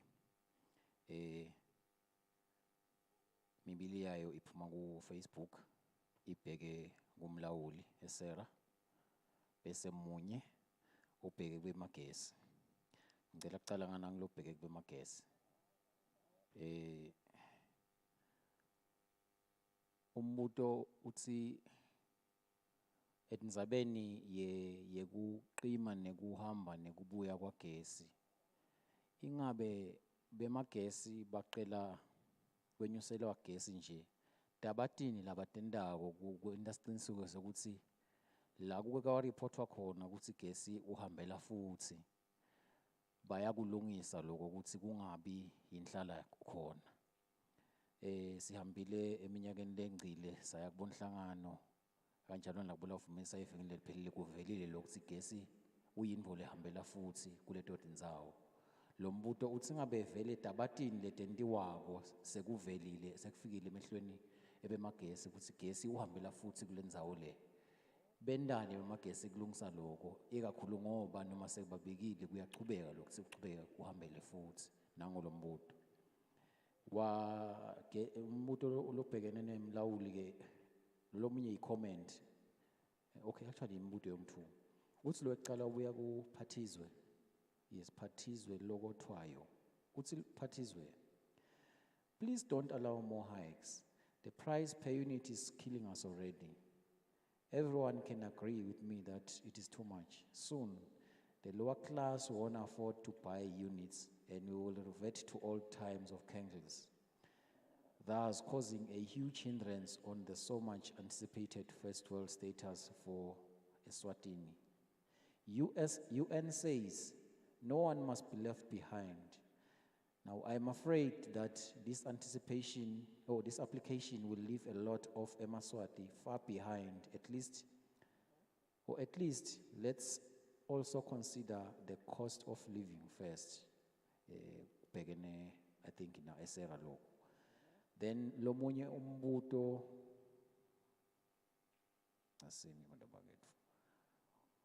now uqhamuka khona ka Facebook hlopsile nshivakati kuyi comment nje ke le ngiphindze ibe ngumbuto ukuthi kutawasita ngani eMaswati kuta emhlanganweni lo njengalo atokhulumisa sicelo sebemagesi ngabe kukhona yini la kufike basite khona ngabe ukuthi wendana umlawuli ngale mivo noma ke bede invele kuyabasebenzela yini lokuletha le mivo umbuto lo vela kuhlopsile nshivakati lokuqhamuka ku Facebook cishe ngiloko che siyabonga.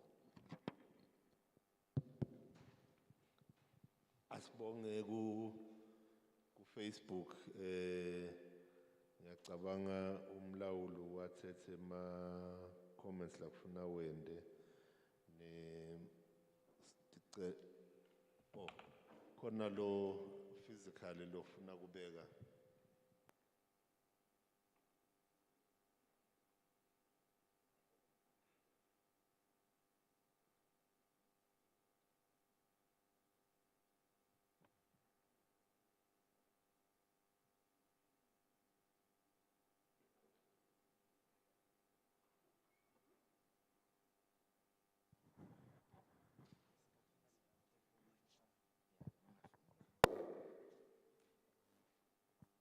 Siyabonga kakhulu libito lami Ngincamiso ngwakwaDlamini Sibongo. Ngibonga lelithuba ngibonga nalesimemo sekuta kulomhlangano.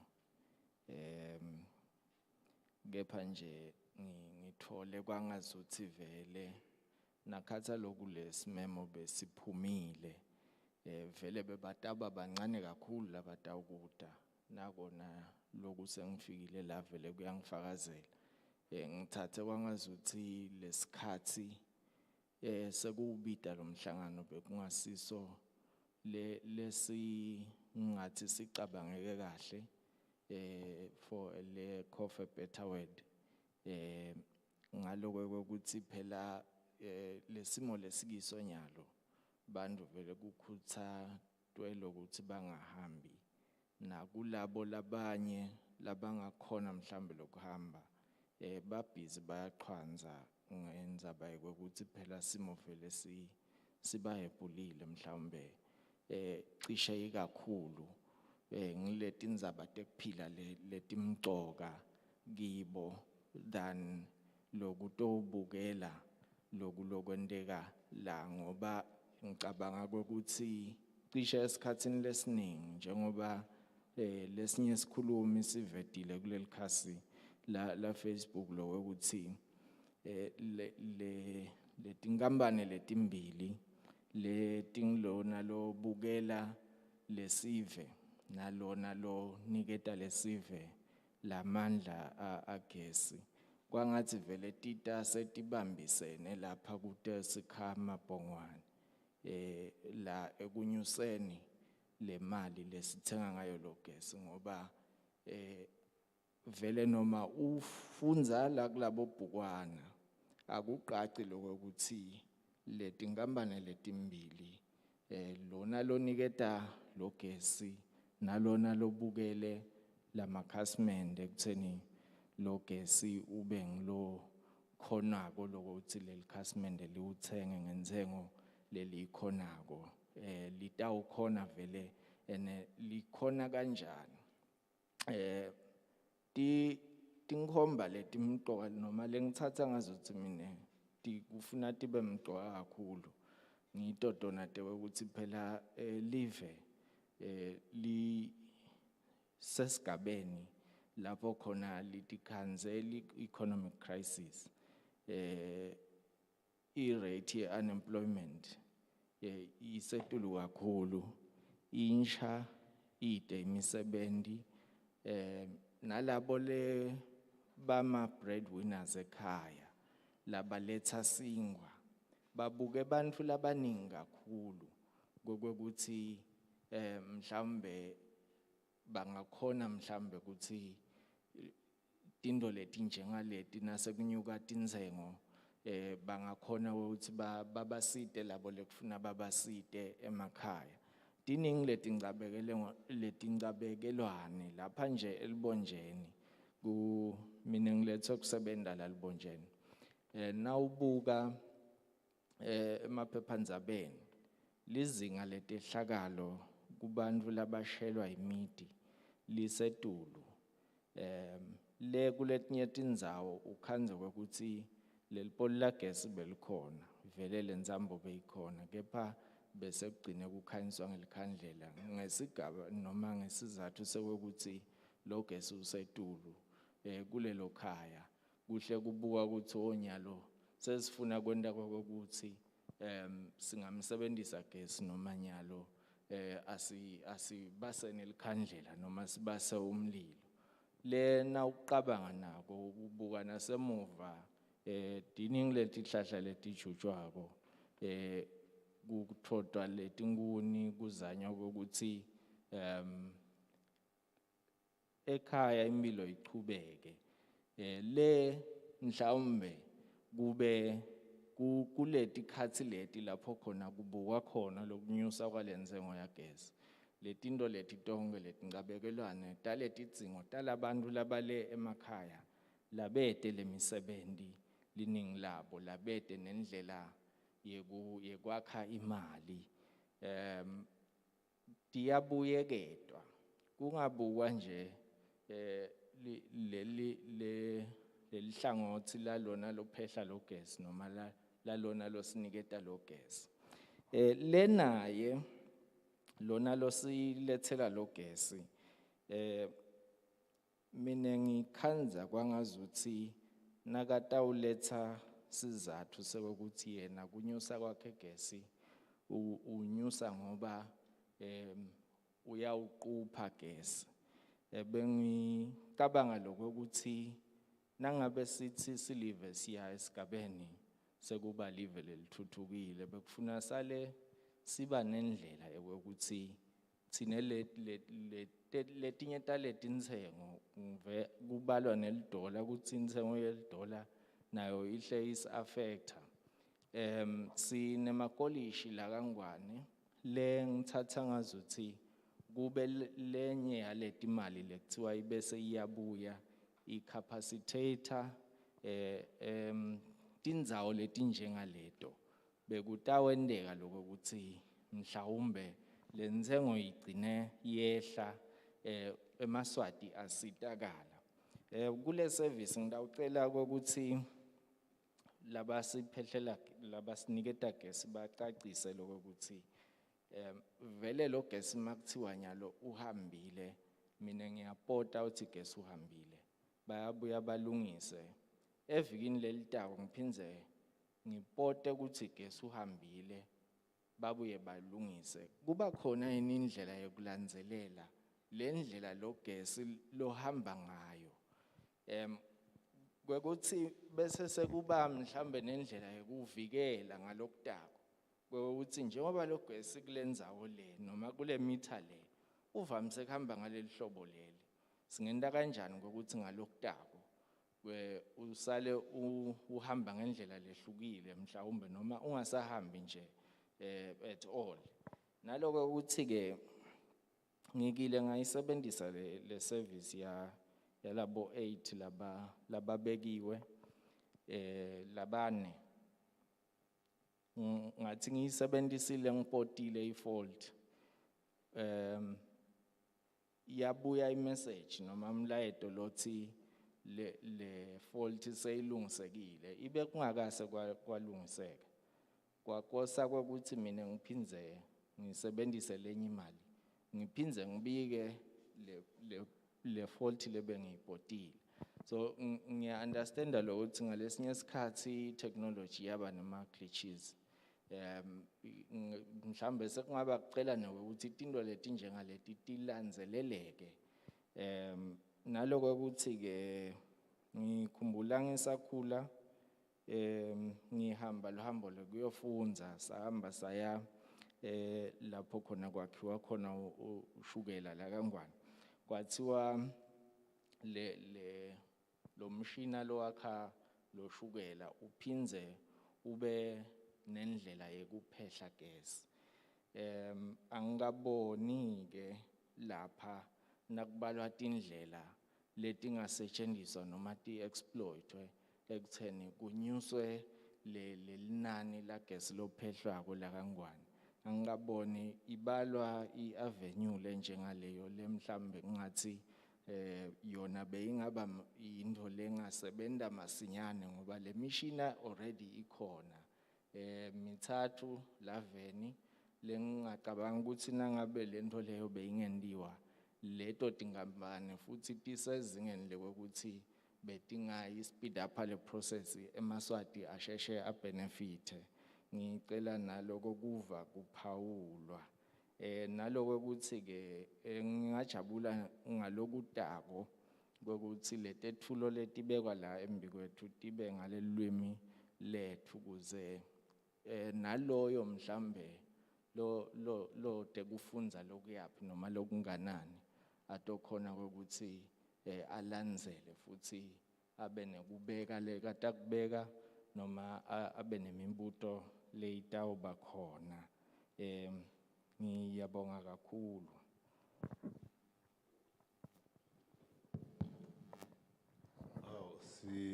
Asibonge ku-speaker lesesibekile. BakaNgwane kunemthetho we-COVID cishe sesigabudze ngidedele ngidawucela ukuthi le mibuto letawuphendulwa nyalo kube yokugcina ngoba cishe sesitawulimala. Angicale ngembuto lobekiwe noma i-comment lebekekile ibuya kushivakati ukuthi vele kuyasida yini kudala. Impendulo ithi kuyasida kakhulu. Ngidawubekisa nje ngendlela lekwendeke ngayo namuhla. Ngiyacabanga babemthethwa lapha ubekile ngize ngakhomenta ukuthi muhle lo mbono basemagesini bakhomentile ukuthi batawubukisisa ukuthi umuntu uma afuna kupota into lengekho kumitha yakhe utawenda njani.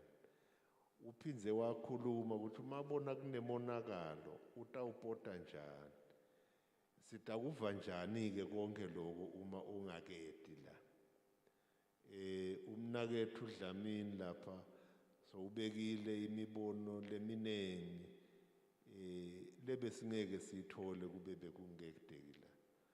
Kanti-ke vele ngetulu kwaloko kusifundo kwakona lokudala emhlanganweni kutowufunza ukuthi gesi usebenta kanjani, gesi ubaleka kanjani ukuthi kuze kuphume le nzenga lathengwa ngayo. Ngicabanga-ke ukuthi kuvele kumcoka siyawadzinga tonke letingcondo letikhona. Umuntu akasutigodla ngoba mhlawumbe tetasita ekuyeni embili kakhulu. After sengikhulume lokho bakangwane ngitawucela i-applicant iphendule lalapho kufanele iphendule khona. Umbuto oyi-comment lebekwe ngidlamini ngicabanga masikhuluma siyakhona lokubhica. Kepha i-presentation nathi siyipresente yonke ingesingisi mane vele. Liqiniso ukuthi-ke labanye bethu batawulahlelahleka la ndleleni sitakubukisisa nako loko Mlangeni.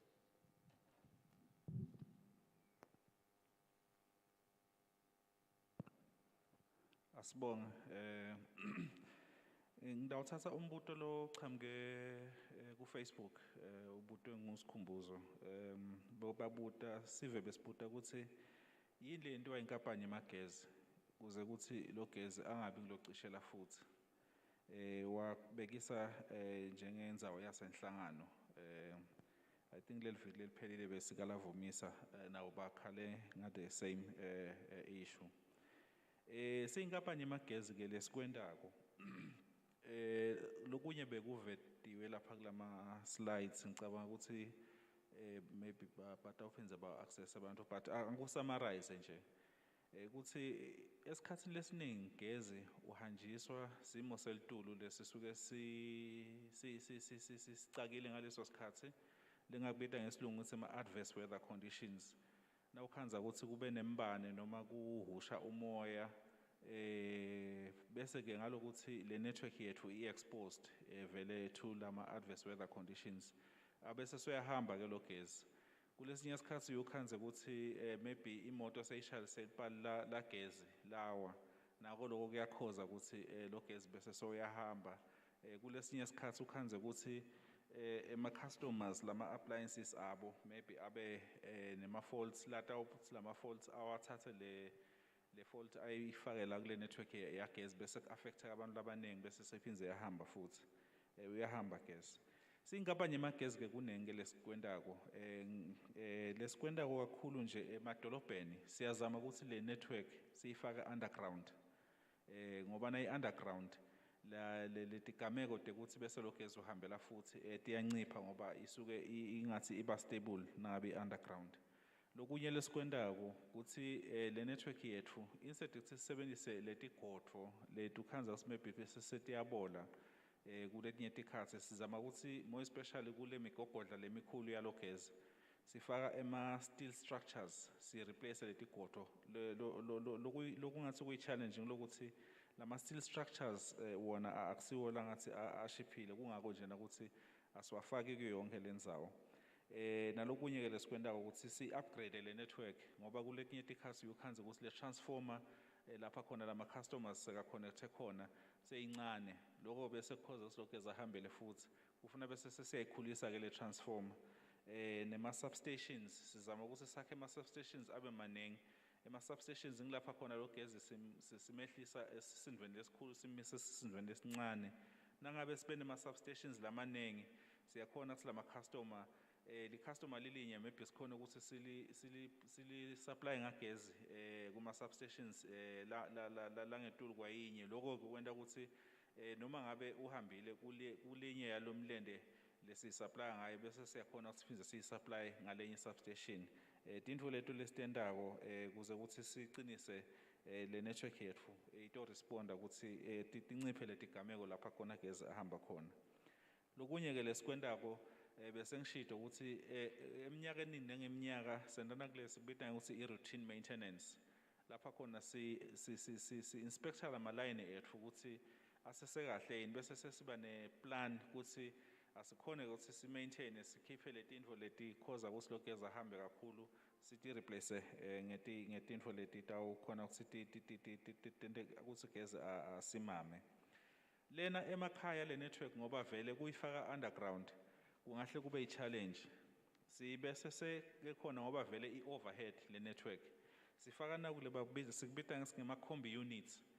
sizama ukuthi si-protect le network ngetigaba letimbili nangabekisa kanjalo sendele ukuthi akumane kufeyile le combi unit ekuqala ingakafeyili le network le supply lama customers ethu sifake nanakule babita ngama-firewalls i-firewall ngingacishe ngiyifanisa nokuthi njena uzama ukuthi uyivikele embaneni ukuthi nakushaya umbane akumane ke lo mbane uthatha ufake emhlabathini sekunethi ungagijima la kule network yethu ngoba nawugijima la kule network yethu yona vele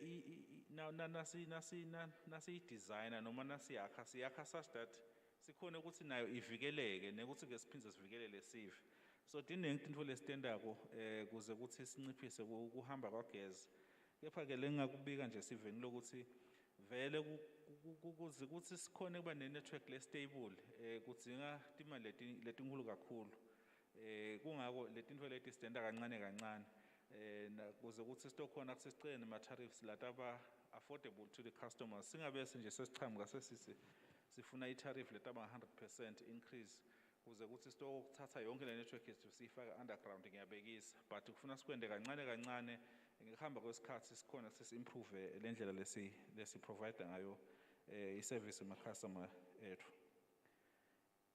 incamiso Dlamini ngicabanga ukuthi ubutile ukuthi ikhona indlela yokuthi sivimbele ukuthi logezi angahambi njengoba bese ngichazile kuletinto lesitendako la ngenhla ukuthi ngiloku lesikwendako ukuze ukuthi sizame ukunciphisa lokuthi logezi angahambi kodwa lokumgcoka ke emlangeni ngilokuchaza nje lokuthi le network yethu le ndlela le-configure ngayo i-configure ngendlela lethi kuze sivikele ukuthi impahla yakho wena losekhaya ingalimali vele kufuna nangabe kushaya umbane nje ngiyabekisa ifuna ibe siyacisha le network ngoba nasinga bypassa tonke letinto lesifakile ukuthi ingede yacisha ungakhanza ukuthi lama appliances akho letindlini atawulimala noma utawukhanza ukuthi kulesinye isikhathi bantu bethu bayasebenza etindzaweni letitsite ababoni ukuthi kunembane maybe endzaweni letsite so le network yakhiwe such that nangabe kwendeka something le abnormal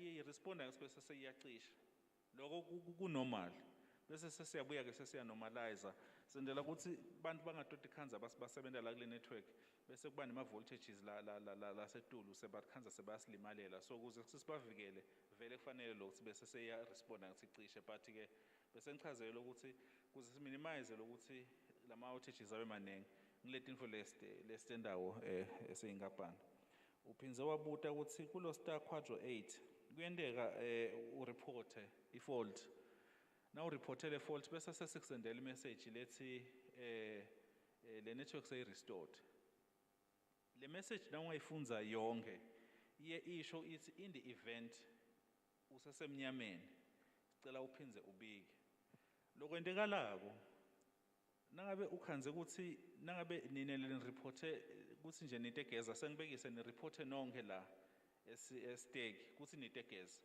ukhanze ukuthi kune transformer yinye le supply yonke lendzawo le ba report ke lama customers sisinasihlola sikhanze ukuthi lokukhoze ukuthi lo gas abebede akangabi khona la esiteki ukuthi maybe kufe I transformer le transformer le supply onke lama customers lala kulendzawo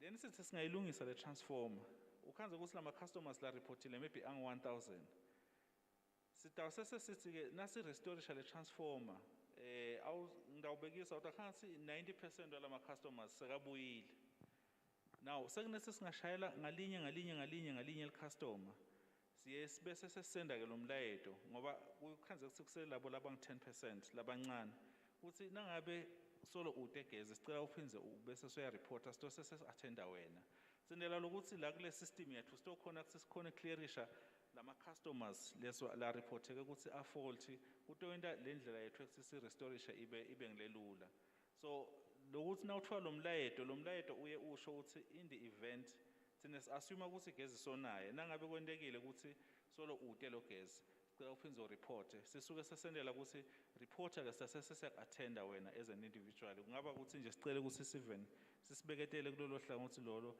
sisuke sendela lokho nalama systems ethu siyazama ukuthi siwa improve going forward ngiyathemba nase sikhonile kufaka nakulesi kuproposal nje kulamalanga sizabe sikutrya sitawufaka sifaka nakulesibida ngisingema smart meters sesitawukhona maybe ukubona le customer ngalinye ukuthi litegeze even noma lingaka report lelo customer lelo but ke tindvo lesitibuketako leto nelidlale si-improve ngayo ukuthi sibe ne-service yethu ma-customers currently kule situation le system lesinayo sirela kuleli customer ukuthi sisireportele ukuthi kude lo gezi asikhonzi nekubona lekhaya ukuthi kude lo gezi sine le network yethu sikhona kuyibona up to le substation ukuthi ime kanjani siyakhona ke lokhu ukubona sikubona sihleti le mbabane sibuke yonke le network kulonke le live but lokuthi individual customer ude gezi sirela ukuthi ureporte nalokuthi sobuyile lo gezi kube kuyangathi ngabe si-relax bese uyasitshela ukuthi sobuyile lo gezi kungakho bese sisenda lo mlayeto ukuthi in the event ude sicela bese uyaphinza njalo uyasithinza kodwa ke nangabe kube nguwe wedwa nje kuleyo area asikayilungisi any transformer or anything angeke uthole lo mlayeto lona utawubona ngathi sizichamuke kuwe sitolungisa le outage yakho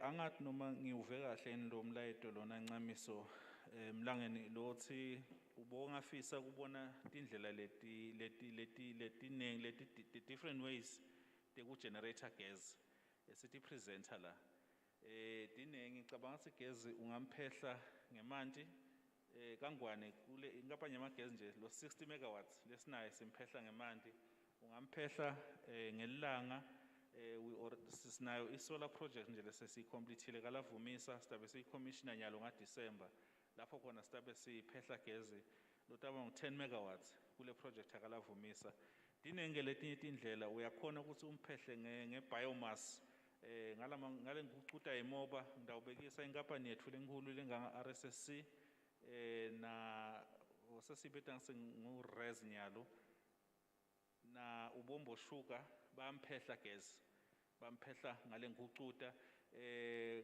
uphinza ngamphehla nangemalahle kune project thermal leka ireportile bemabunza sibuke ukuthi uma ngabe kuhambe kahle nga2026 sitabe sesikhona ukuthi siphehle gezi lotaba cishe asenele nathi silive maybe sibese sesiyaconsider ukuthi simthengise nawo umakhelwane akusito ke leto tindlela leto kuphela dinengi letinye tindlela ongasebenzisa kuphehla gezi letikhona lesitibuketako but singapha nyamagezi nathi kubuka lelikhikhi lesinalo siyazama ukuthi sende lokho lesingakhona lokho lokungetulu kwamandla ethu sizama ukuthi sisibambisana nahulumende njengale thermal power project nje ingahle i-cost timali letinkulu kakhulu leticishe ngisona itaba ngetulu kwabo 10 billion rands so imali lenkulu leyo kutawufuna sibukisana ukuthi how best singakhona njani ukuthi siyifande leyo project leyo so tinengi letindlela sitibuketako tekuphehla gezi I think besti highlightile letinye tatu but ke sengapha nasigeme vele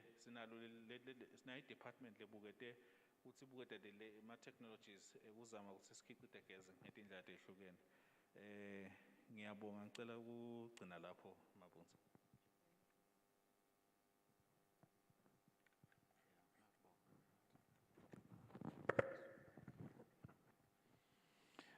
Nebake sisakubonga njena nginonke bekunene sibonga na regulator ukuthi sithwale lithuba lokuthi sitawukhona ukuchaza ukuthi yini lele sikucelako.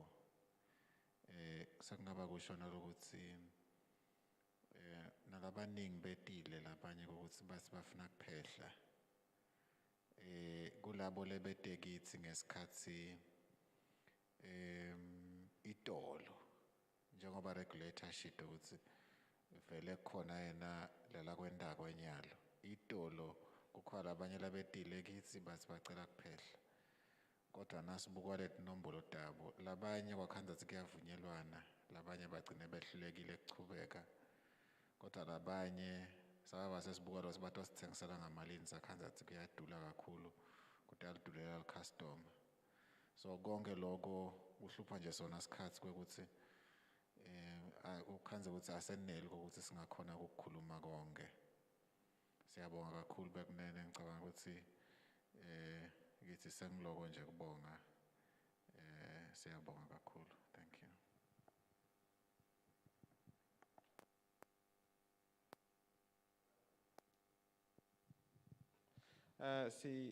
Sibonge Chair. Ngicabanga ukuthi kungaba kuphendula umbuto lobutwe nguphathizwe ku Facebook. Lothi njengoba kuyabonakala ukuthi kunema customer vele langasakhoni vele kumthenga lo gesi ngenxa yesimo semnotho. Lekubonakala vele ukuthi ngathi asasalela ngephandle mhlambe entuthukweni lende kaEvan. Kuliciniso lokho vele kuye kwabukakala kwabonakala vele ukuthi akhona lawo ama customer lawo ene lokungakafanele ukuthi asalele ngaphandle ikakhulu ngoba nalelive kuyabonakala ukuthi vele liyachubeka liyakhanya liyamthola gesi. Ngicabanga ukuthi nje i-connectivity masikhuluma ngayo yelive laseSwatini ingetulu khashane kwalamanye amave lakhona eSADC mhlawumbe akhona lawo lambalwa lalehlulako live laseSwatini but cishe nje seliliphambili kakhulu. Ngiyabona selendlulile nako 80% yesive lesikhonako noma mhlawumbe lesesiconnectiwe kugesi. Kepha ngeke kusite lokho ukuthi sive sithi siconnectiwe kugesi kepha sibe singakhona kumthenga lo gesi. So lo mbuto waphathizwe umcoka kakhulu vele and njengoba bese sike sasho ekuqaleni lukhona lihlelo vele loluyibuketile lendzaba lizama ukuthi likhone kuyi-addressa libitwa ngekuthi i-subsidy framework. Lengitsite masingabuka nje i-tariff schedule phambilini ukuthi beyime kanjani nale tariff schedule levelile kulomnyaka lophelile naletawovela ngiyacabanga kulomnyaka kuya phambili. Utawukhanza ukuthi kunenguquko lekhona lese ifake nakulokubitwa ngekuthi i-inclining block tariff kule tariff lesiyibita ngekuthi lifeline tariff. Lokho kwendelwe vele ukuthi izame ukuthi le lifeline tariff isite emaswati lamanengi kunale beyikhona kwasita phambilini. Ukuthi kuyabonakala vele ukuthi linani lesive lesingasakhona uku-afforda lo gesi liya ngokwenyuka. So vele kwendiwe taba ukuthi tizame kungashiyi ema-customer noma tiwavalele ngaphandle kule ntuthuko lehambisana nekubana gesi.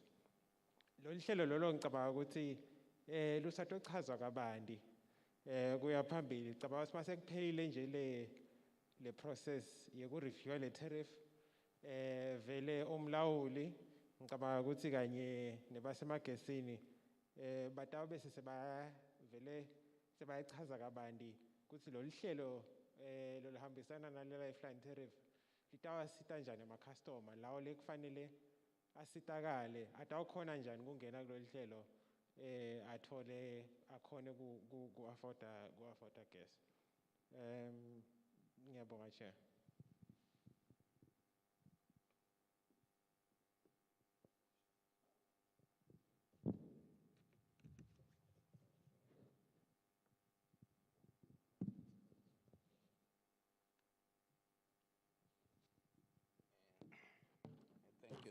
Thank you, Chair. I think it's only a small comment on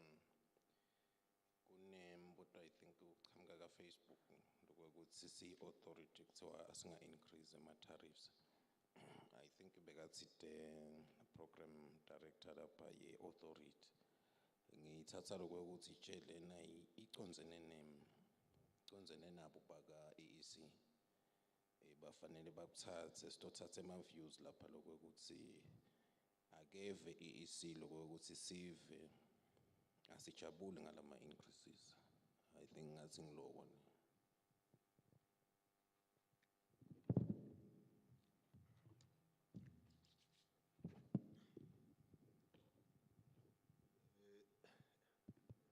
Kukhona i-comment lebuye ku-Facebook ngicabanga ukuthi ayikaphenduleki ku-regulator na ku-applicant. Bekune-comment lethi ninelibambiswano nidalapha senibambisene nge-tariff. Anikayiphenduli nonke.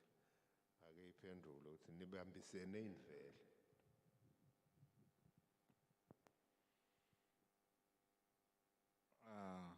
Bekunene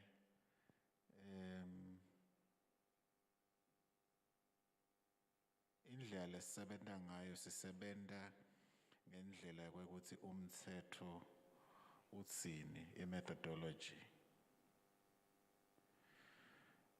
ngalendlela lokukhulunywa ngayo ukuthi sibambisene akusinjalo asikabambisani sisebenza ngendlela yemthetho ukuthi umthetho uthi asisebenze kanjani kule nasisiletha lesicelo la sichazile ukuthi sicelo sibuka ini sakuchaza konke lokho sihamba kanjalo nalesicelo njena umthetho uthi asisilethe nini naloko silapha nje nyalo sine uthi the regulator asite la sibitwe nguye nasevikini leliphele nasikalavumisa bekungiregulator lothi bekunene nebemagezi kodani into uchazela sive ukuthi nicela ini kude ke lenye indlela okungenteka ngayo ngaphandle ukuthi nangabe sibitiwe siteste uchaza ngicabanga ukuthi kungaba ngiloko nje nabe kunene ukuthi ayingicasive asithole lesiciniseko sokuthi asikabambisani kodwa senda lokho la kufanele sesikwende kude kuthi livela kangwane gezi angatewu sitowabatela inkinga ukuthi inkampani seyinetinkinga tekutsange isakhona kuchubeka isupply gezi. Thank you.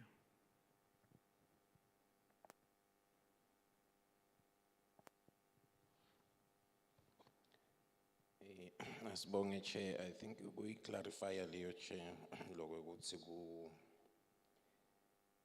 esera na EEC babambisene lokukhulisene ama-tariff asicacise esiveni lokuthi regulator wakhiwa ngomthetho wa 2007 lokuthi utawuregulator le energy sector asebenzisa le Electricity Act. Le act iyasho ukuthi ama-tariffs atawusethwa ngendlela lenjani kufanele i-utility i-apply kunangijana ku-regulator bese emva kwaloko umsebenzi wa-regulator kuhamba ukoleke imiqondo esiveni ngaloko ukuthi-ke applicant kuba nemibuto nguregulator lo khona la akekho lo applicant conceptually kuba nemibuto lekufanele ayiphendule leqhamuka la 7 iregulator yami-invite ukuthi abe khona applicant atokhona kuphendula leyo mbuto. Lokho akusho lokuthi kulubanjiswane emkhatsini wa regulator na utility. Ingcenye njengoba nje sikhuluma sivelana kubo Facebook singaxolisa lapha ekuseni kokuthi sikwenta ngesikhathi se-COVID kona sizamile eminyakeni lophelile lokuthi sisakhe lesithombe sokuthi asihambi nabo ngoba yaloba basibuka kufele sihleti nabo la engcondweni yemaswati kutaba nokuza awani babuke bahleli nandzawonye lama sitting arrangements langa abangwa ngilesimo bekunene lesikuso namuhla ngathi ngiloko nje indlela singakuphendula.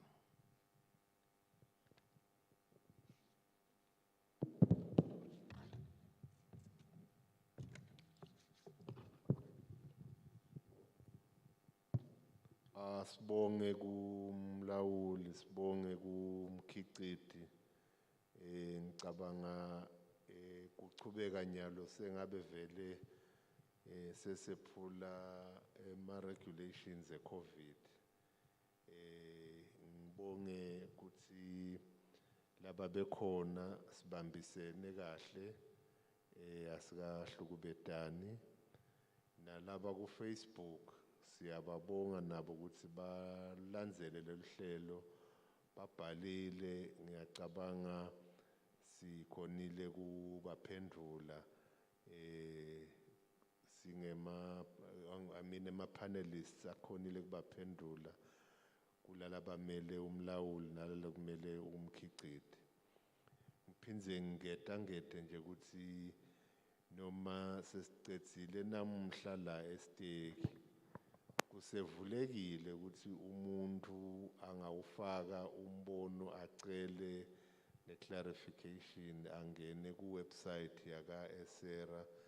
Ngiyacabanga utayiveta manager wethu waka-communication ukuthi ivela kuphi kanjani.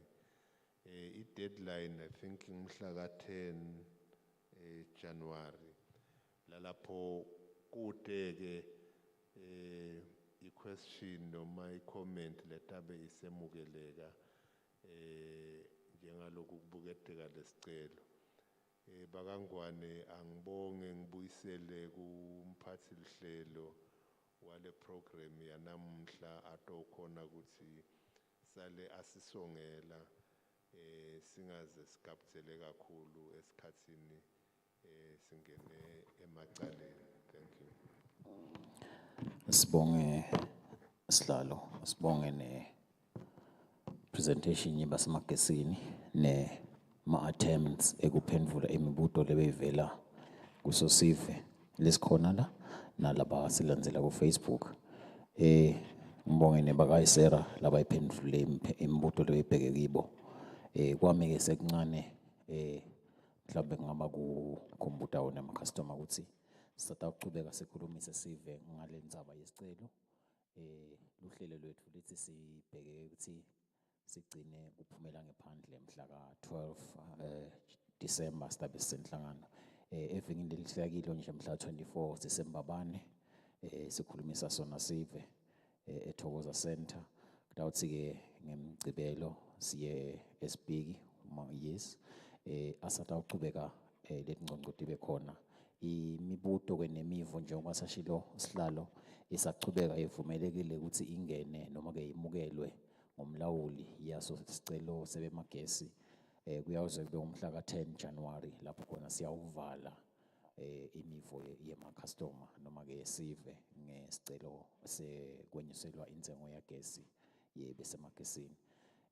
Imivo iyathunyelwa-ke nge-email uyasenda nje ku info@esera.org.za.